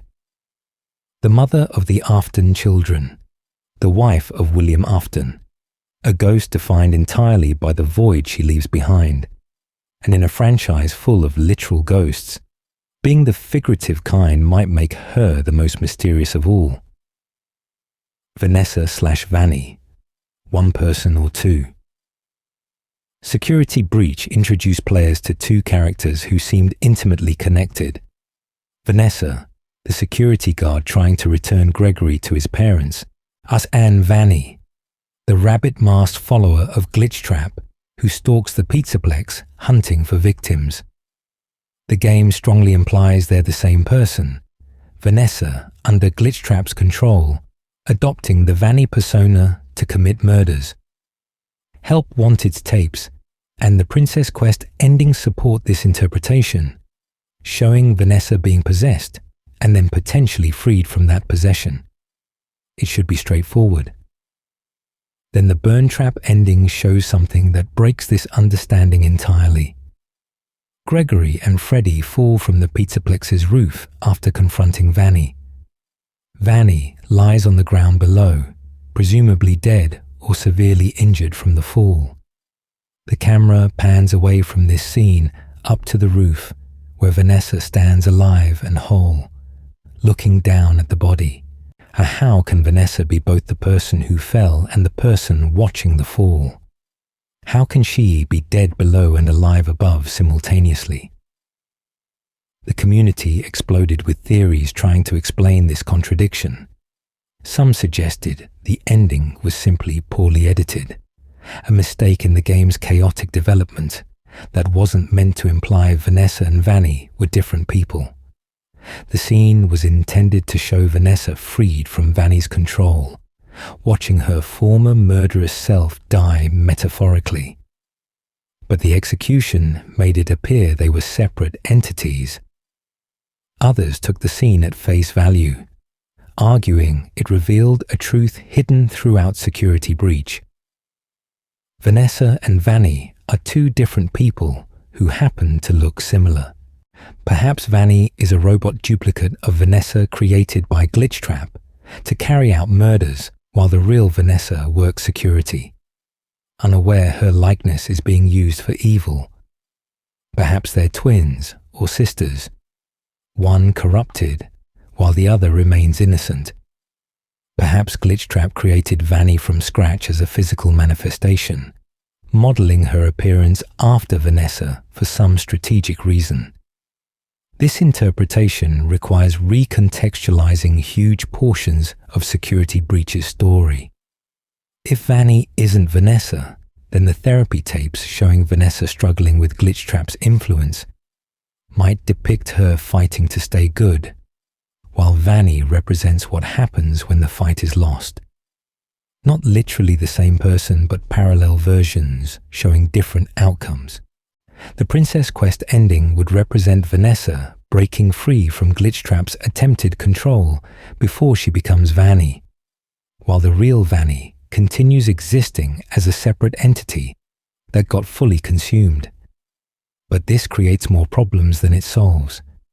Why would Glitchtrap need two separate people who look identical? How did this second person come into existence? Where was she during Help Wanted, when Vanessa was testing the VR game? If Vanny is a robot, when was she built and by whom? The logistics of maintaining two separate identities that share a face becomes increasingly convoluted. A third theory proposes that what we see on the roof isn't actually Vanessa at all, but another character, possibly Gregory seeing a hallucination, possibly another person dressed to look like Vanessa as misdirection. The ending is deliberately confusing to obscure what really happened. leaving players uncertain about Gregory's and Vanessa's fates going into the Ruin DLC. The Ruin DLC doesn't clarify matters. Cassie encounters several MXES security systems and finds the Ruin Pizzaplex infested with malfunctioning animatronics, but Vanessa doesn't appear. The Princess Quest, ending with Gregory, Vanessa, and Freddy eating ice cream on a rooftop, is shown as an AR hallucination Cassie experiences before the mimic attacks. Whether this ending actually happened in Ruin's timeline or is purely wishful thinking remains unclear. Help Wanted 2, released after Security Breach, provides more context about Glitchtrap's possession methods and shows how the Vanny mask was created through the VR environment. But it doesn't directly address whether Vanessa and Vanny are definitely the same person, or if the burn trap ending suggested something more complicated. What makes this mystery particularly frustrating is that it shouldn't be a mystery at all. Most games would clearly establish whether two characters are the same person or not through explicit dialogue or undeniable visual evidence. Security Breach's chaotic development, with content cut and modified heavily before release, left this fundamental question muddy. The game simultaneously treats Vanessa and Vanny as the same person through most content, while including one ending that seems to show them as separate entities. Scott Cawthon's silence on the matter doesn't help. He hasn't confirmed the intended interpretation of the burn trap ending or clarified whether it was meant to be taken literally or symbolically. Without that guidance, the community remains split, with different theorists building their interpretations based on which evidence they prioritize. The practical reality is that Security Breach's story is confusing in many aspects, beyond just the Vanessa/Vanny question.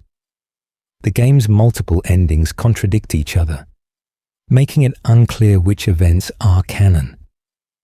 Content data mined from the files suggests plot threads that were changed or abandoned during development. The narrative we received was incomplete and often nonsensical, forcing the community to piece together intent from fragments. In this context, the Vanessa/Vanny mystery represents a larger issue with Security Breach's storytelling. It didn't communicate clearly enough for players to understand the basics of what was happening, let alone the subtle details. Whether this confusion was intentional, designed to spark discussion and debate, or whether it was an unintended consequence of troubled development, the result is the same: a seemingly simple question with no satisfying answer. Perhaps future games will address this directly. Perhaps the alleged Security Breach DLC content that was planned but cancelled would have explained everything. Perhaps the confusion is the point, representing Glitchtrap's ability to blur reality and identity in ways that leave everyone uncertain what's real. Or perhaps it's simply a mistake, like an editing choice that created implications the developers didn't intend. And we're overthinking what was meant to be a symbolic moment showing Vanessa's freedom from possession. Until we receive clarification through official channels or future installments, Vanessa and Vanny exist in this strange superposition. Definitely the same person according to most evidence, possibly two separate people according to one crucial scene. Simultaneously both until observation collapses the probability into a single truth. And in a franchise that's comfortable leaving major questions unanswered for years, this uncertainty might persist indefinitely. Another mystery on the pile. Another question without a clear resolution. The Mimic's full origins and purpose. The Mimic burst into FNAF lore through the tales from the Pizzaplex books, with all the subtlety of a springlock failure, immediately raising questions that would reshape how the community understood Security Breach and the franchise's modern era. Here was an entity that could copy behavior, mimic voices, and wear different costumes to deceive victims, an endoskeleton built by a grieving father that somehow evolved from a child-minding assistant into a murderous predator. But even with entire books dedicated to exploring its story, the mimic's true nature and purpose remain frustratingly unclear. The books tell us Edwin Murray created the mimic in the 1970s at his family business, Murray's Costume Manor. After losing his wife Fiona in a fire, Edwin programmed the mimic to help raise his young son David. The endoskeleton learned by observation, mimicking Edwin's actions to perform tasks like preparing parties and baking cakes.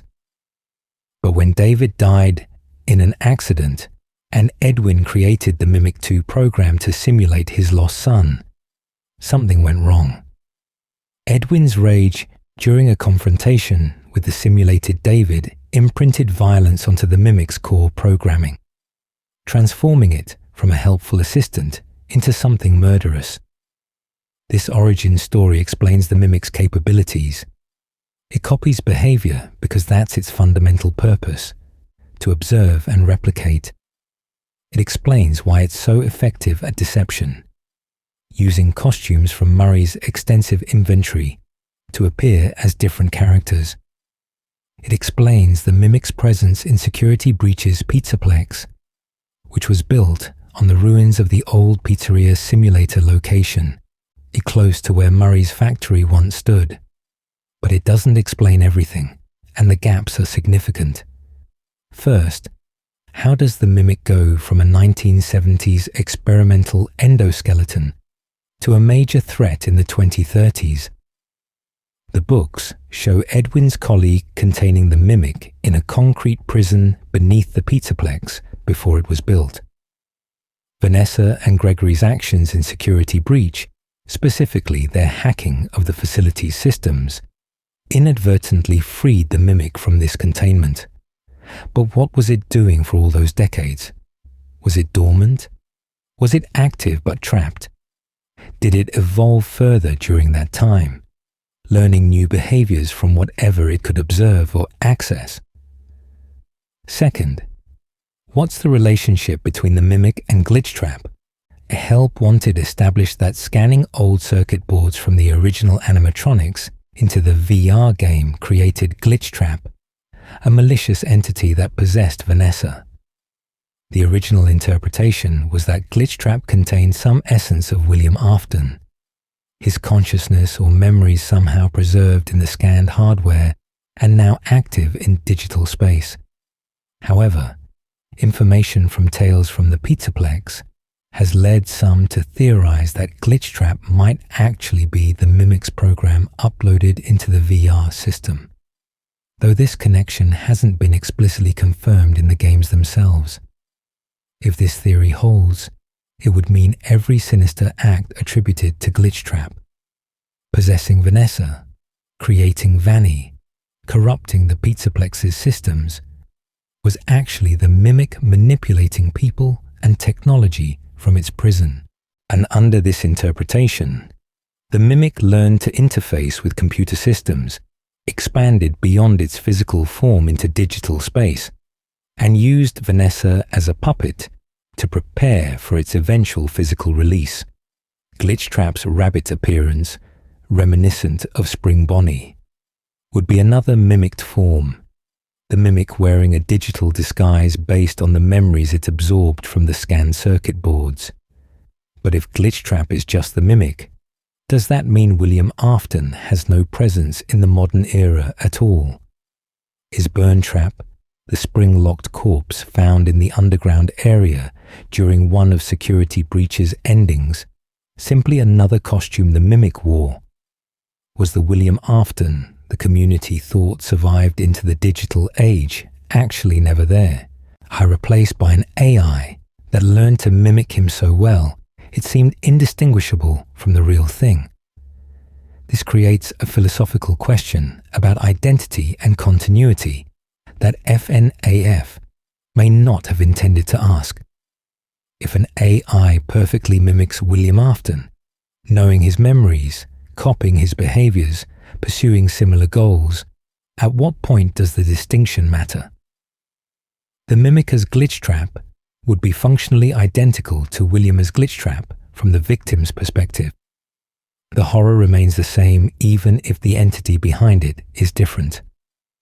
Third, what are the mimic's actual goals? Edwin never programmed it with motivations beyond learning and mimicking. The violence came from Edwin's rage being observed and replicated, but that explains its methods, not its aims. When the mimic lures Cassie into the pizzaplex in ruin, I'm mimicking Gregory's voice. What does it want? Freedom is the obvious answer. It's trying to escape its prison. But once free, then what? Does it seek to continue killing because that's the behavior it learned? Does it want to spread its program further, creating more copies? Does it have any desires beyond replicating behaviors it's observed? The Tales from the Pizzaplex story. GG.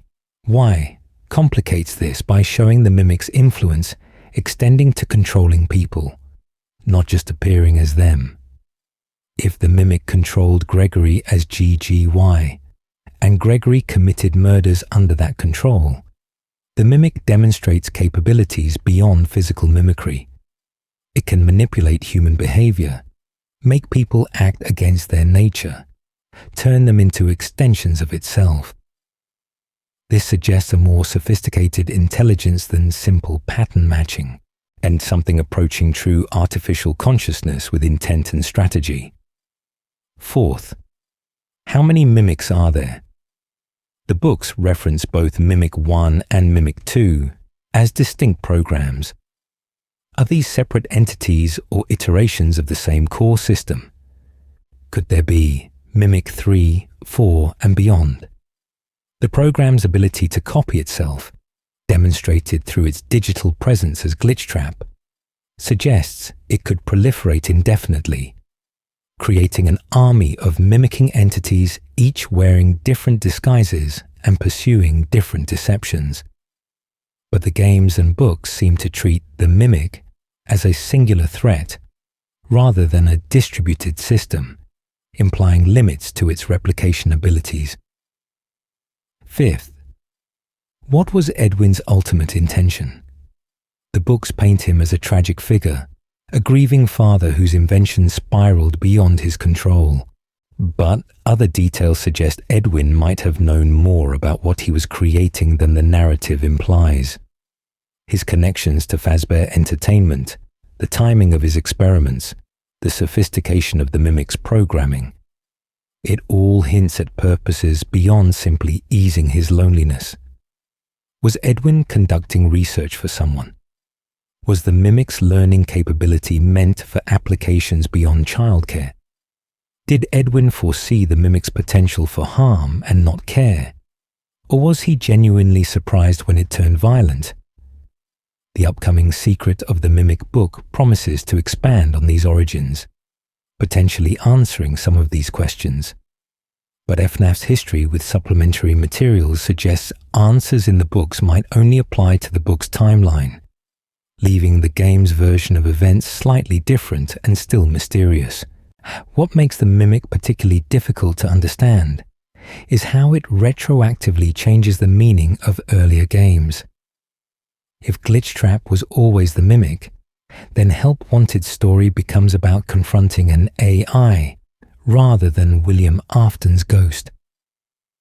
If the mimic influenced events in Security Breach from the beginning, then Gregory and Vanessa's actions take on different significance.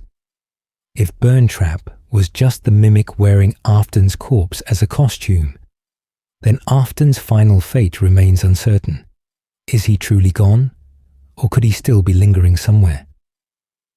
The mimic also raises questions about free will and responsibility.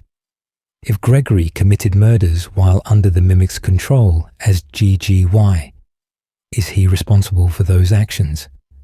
Can victims' families find closure knowing the person they thought was guilty was actually being puppeted by a machine when the mimic mimics someone perfectly? copying their voice and mannerisms and knowledge. Who's actually responsible for the harm that performance causes? These philosophical questions sit alongside practical mysteries about the mimic's capabilities and limitations. How extensive is its mimicry? Can it mimic only behavior or also appearance?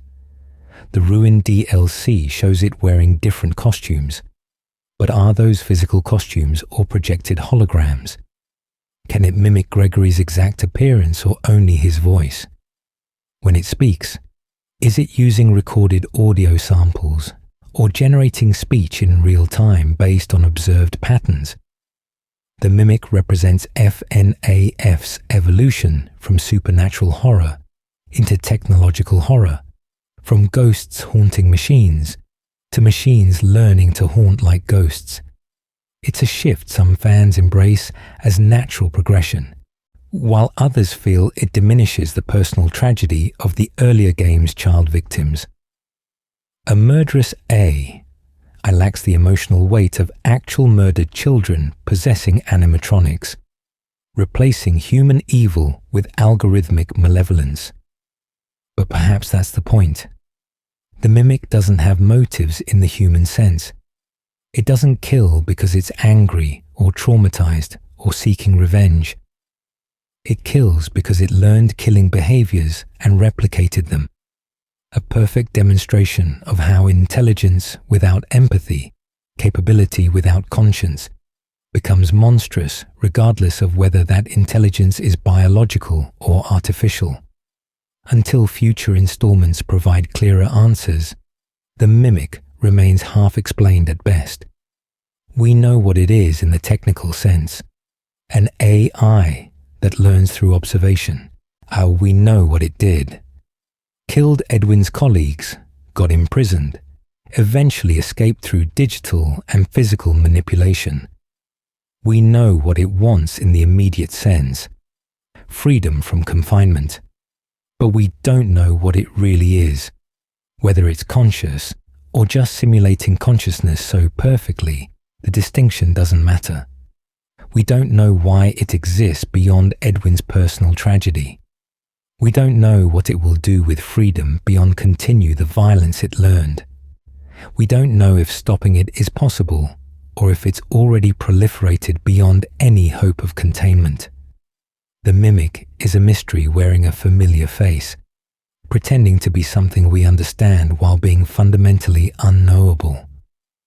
And in a franchise built on secrets and deception, perhaps that makes it the perfect modern antagonist. Something that can be anything.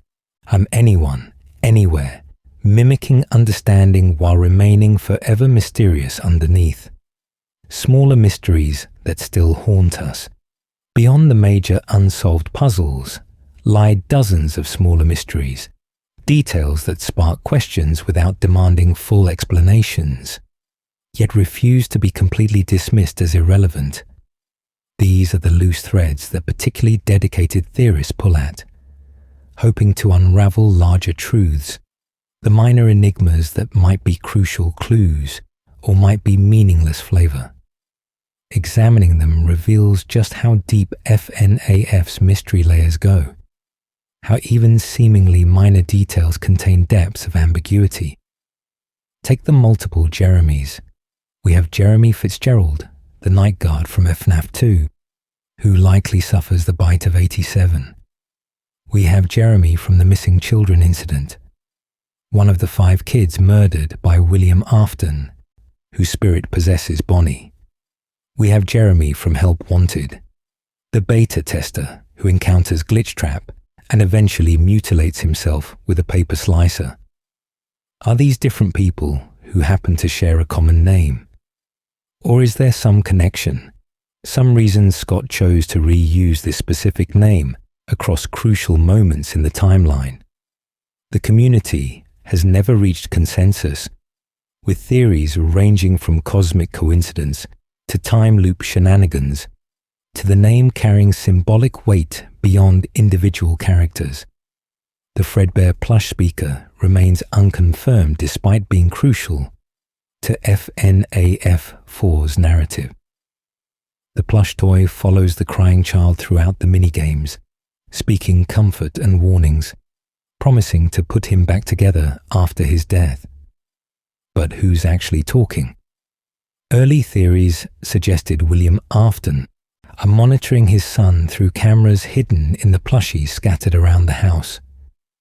Later, evidence pointed toward the puppet, Charlotte's spirit reaching out to help another victim. Some believe it's Henry Emily, watching over the child from afar.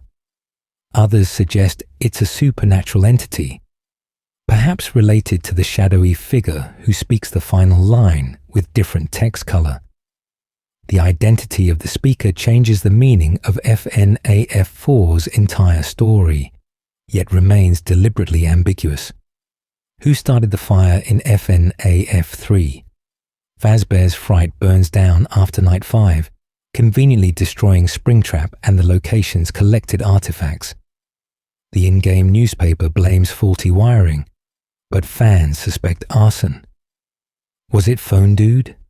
The night guard trying to destroy Springtrap? Henry Emily preparing for his final plan?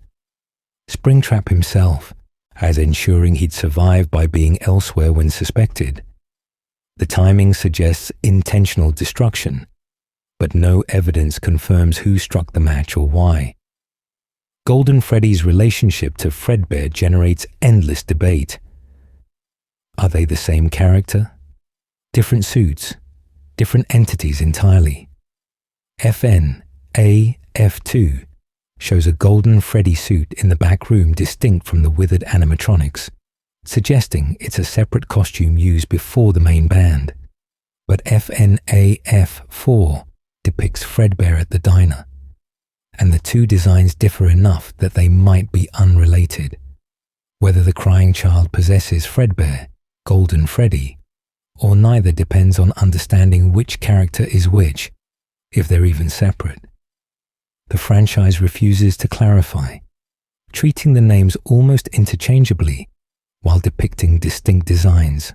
The survival logbook contains dozens of unexplained details. Beyond the Cassidy cipher and potential Evans cipher, strange text appears throughout. Questions written in altered ink that seem directed at Michael Afton, while faded text asks different questions seemingly from the crying child spirit. Who wrote the altered text? Why is the crying child able to communicate through this specific book? What's the significance of specific pages marked or highlighted? Fans have analyzed every word-seeking patterns, but many entries remain inexplicable.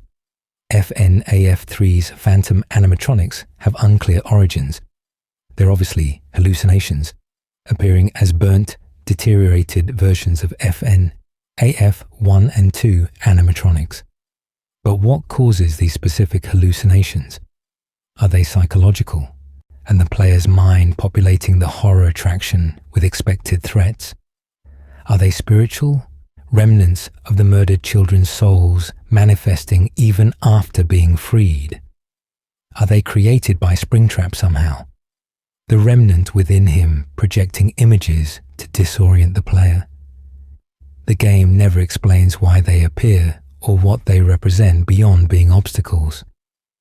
The Fazbear Frights book's relationship to game canon remains contentious.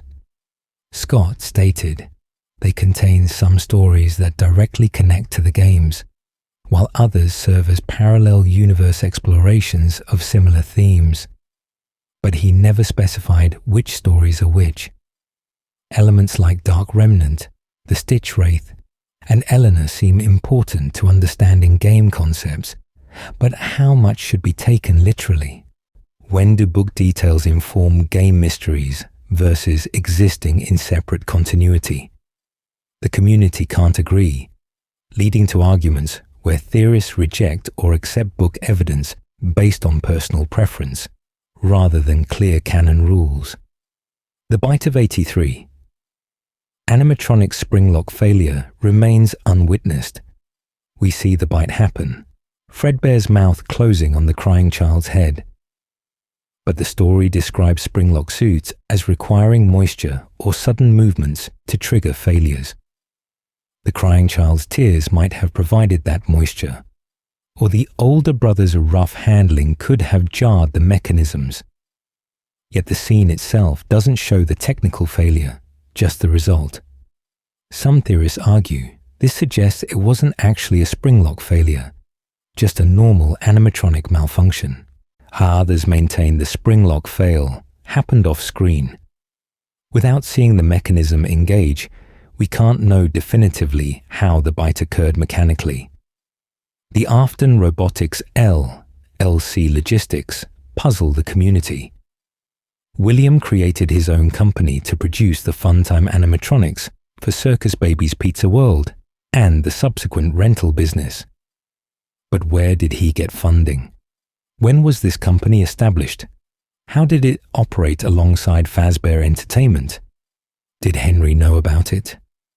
The business infrastructure required to design, manufacture, and maintain sophisticated animatronics with hidden corpse storage capabilities would be substantial. William couldn't have done it all alone in secret. Yet the games never show his employees, his facilities, his business operations. Afton Robotics exists as a name but not a fleshed-out company, leaving massive gaps in understanding William's capabilities and resources. The silver eyes in FNAF 4's gameplay sections spark constant speculation. Throughout the nightmare sequences, small glowing eyes appear in the darkness, in corners, doorways, the closet. What are they? The Fredbear plush has similar eyes. The nightmare animatronics' eyes glow, but these small paired lights seem different, watching the player from hiding. Are they cameras? Other entities? Dream logic decorative elements? They never attack or interact with gameplay, simply observing. Their presence suggests surveillance or an unseen watcher, but by whom or what remains unexplained. Purple versus yellow guy colors confuse timeline placement. William Afton is purple in most minigames, earning him the purple guy nickname. But Midnight Motorist shows orange/yellow, and some minigames show different purple shades. Are these indicating different people, different time periods, different lighting conditions, or are they purely aesthetic choices that shouldn't be analyzed for meaning?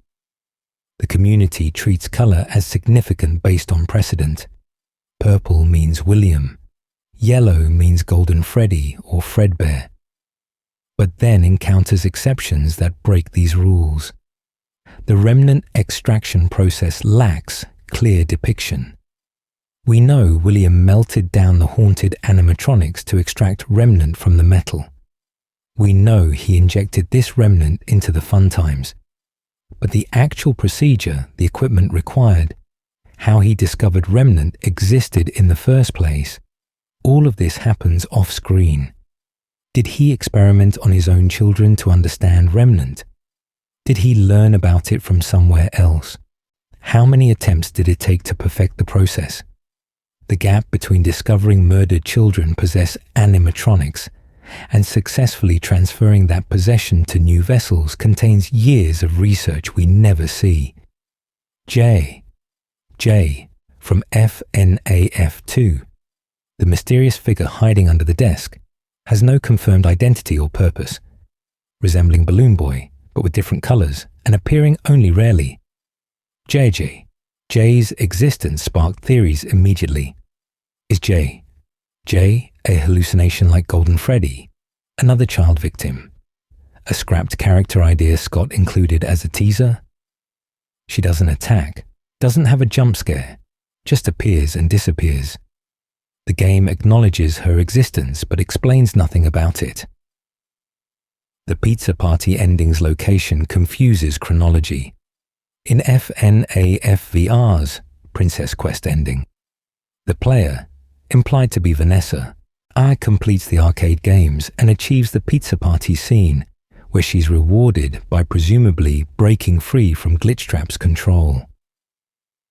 But the pizza party happens in the same virtual space where Glitchtrap resides. How can completing Glitchtrap's own game within Glitchtrap's own environment defeat Glitchtrap? It feels like the prison building itself from inside. A logical impossibility unless Princess Quest exists outside Glitchtrap's control somehow. But if it does, who created it and why? Cassidy's gender stays ambiguous despite being tied to crucial plot points. The survival logbook cipher that reveals the name uses text that could be from either a male or female spirit. Ultimate Custom Night depicts Cassidy through Golden Freddy with a male voice, but other evidence suggests female. The community remains split, and some calling Cassidy he, others she, others using neutral pronouns. This ambiguity affects theories about which victim is which, and whether certain book characters parallel game counterparts. These smaller mysteries, individually, might seem unimportant, but collectively, they demonstrate FNAF's approach to storytelling. Withhold as much as you reveal, imply rather than state, leave questions dangling so the community stays engaged trying to answer them. Some mysteries might have concrete solutions Scott knows but hasn't shared. Others might be genuine ambiguities, details left vague on purpose to allow multiple interpretations.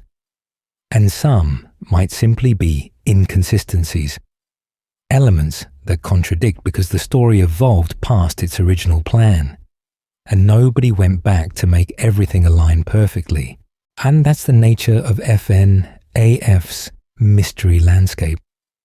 A mixture of deliberate puzzles, happy accidents, artistic choices, and honest mistakes, all blended together so thoroughly that separating intentional clues from meaningless noise becomes its own challenge. Every detail could be crucial. Every detail could be irrelevant. And you won't know which until you've already spent hours analyzing it, building theories, arguing with others about interpretation, which is exactly what keeps the community invested, engaged, and perpetually searching for answers that might not exist. Conclusion: living with the unknown. We've traveled through locked boxes and shadowy figures, through children whose names we don't know, and entities whose nature we can't define. We've examined minigames that refuse to make sense, and relationships that collapse under scrutiny. We've questioned everything from major plot points to minor visual details, building theories and watching them crumble when new evidence contradicts what we thought we understood.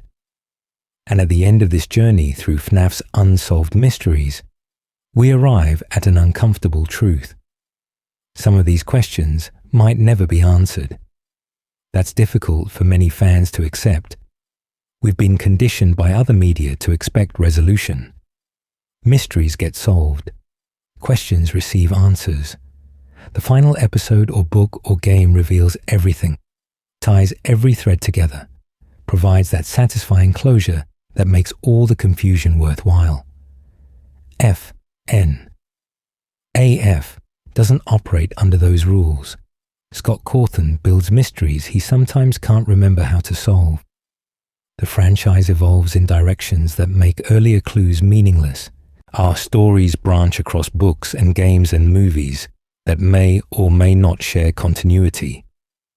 What was meant as clear evidence in one installment becomes ambiguous when viewed through the lens of later revelations. This creates a unique relationship between the franchise and its fans. You can't passively consume FNAF expecting everything to make sense on its own. You have to engage actively, discuss with others, compare interpretations, accept that your understanding might be wrong or incomplete or based on assumptions the creator never intended. You have to make peace with ambiguity. You have to find satisfaction in the search itself, rather than the guaranteed destination. Some fans thrive in this environment. They love the detective work, the theorizing, the collaborative effort to make sense of scattered clues. The mysteries themselves become the appeal. Solving everything would diminish the franchise's magic. Turn it into just another horror story with a beginning, middle, and end, instead of this sprawling, complex, ever-evolving mythology that rewards deep investment with new questions to explore. Other fans find it frustrating. They want answers. They've put years into following this story, analyzing every detail, supporting the franchise through purchases and engagement. Don't they deserve to actually understand what's happening?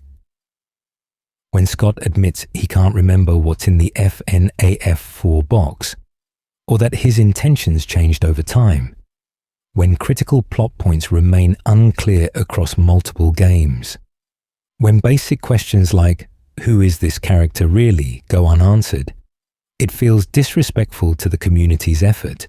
Both perspectives are valid. FNAF's approach to mystery has been both its greatest strength and its most significant weakness. The ambiguity that keeps people engaged also drives others away in frustration. The willingness to leave questions unanswered creates space for endless discussion, but also enables lazy storytelling where contradictions get dismissed as open to interpretation, rather than addressed as problems. The line between deliberate mystery and unclear narrative is thin, and FNAF walks that line constantly. Looking forward, future games and media might provide some answers. The upcoming Secret of the Mimic book could clarify that entity's role. Potential security breach sequels might address Gregory's true identity and what happens after Ruin, and movie adaptations could present streamlined versions of events that confirm certain interpretations. But every answer comes with caveats. Books might not match game canon. Movies exist in their own continuity. New games often introduce new questions rather than resolving old ones. Perhaps the healthiest approach is accepting a FNAF for what it is, a franchise more interested in asking questions than answering them, in creating atmosphere than providing clear explanations, in generating discussion than delivering satisfaction. The mysteries themselves are the content. The theorizing is the engagement. The uncertainty is the point. The locked box will likely remain locked, but that's okay because what matters is what the box represents. The limits of our understanding, the questions we can't answer, and the secrets that stay secret no matter how hard we try to uncover them. Gregory's identity might never be definitively confirmed, but that allows him to function as multiple things simultaneously. A character can represent different themes and ideas without being confined to one truth. Midnight Motorist can frustrate us with its ambiguity, while succeeding in conveying family dysfunction and tragedy without spelling out every detail.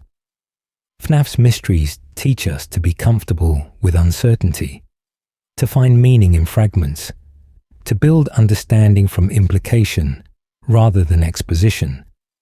These are valuable skills both within the game's community and beyond it. Real life rarely provides clear answers. Reality is messy and contradictory and full of gaps we have to fill with interpretation. FNAF, in its way, prepares us for that by refusing to be neat and tidy, by embracing the chaos and complexity that comes from a decade of evolving storytelling. So as you drift off tonight, thinking about all these unsolved puzzles, all these questions without answers, remember that not knowing is part of the experience. The locked box, the shadow animatronics, the bite culprit, the crying child's name, Mrs. Afton's fate, the mimic's purpose, all of it exists in the spaces between confirmed and speculated.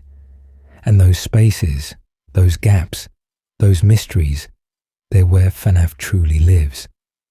Not in the jump scares or the horror, but in the dark places where we're left to wonder, to imagine, to theorize, to hope that maybe someday we'll understand, or maybe we won't.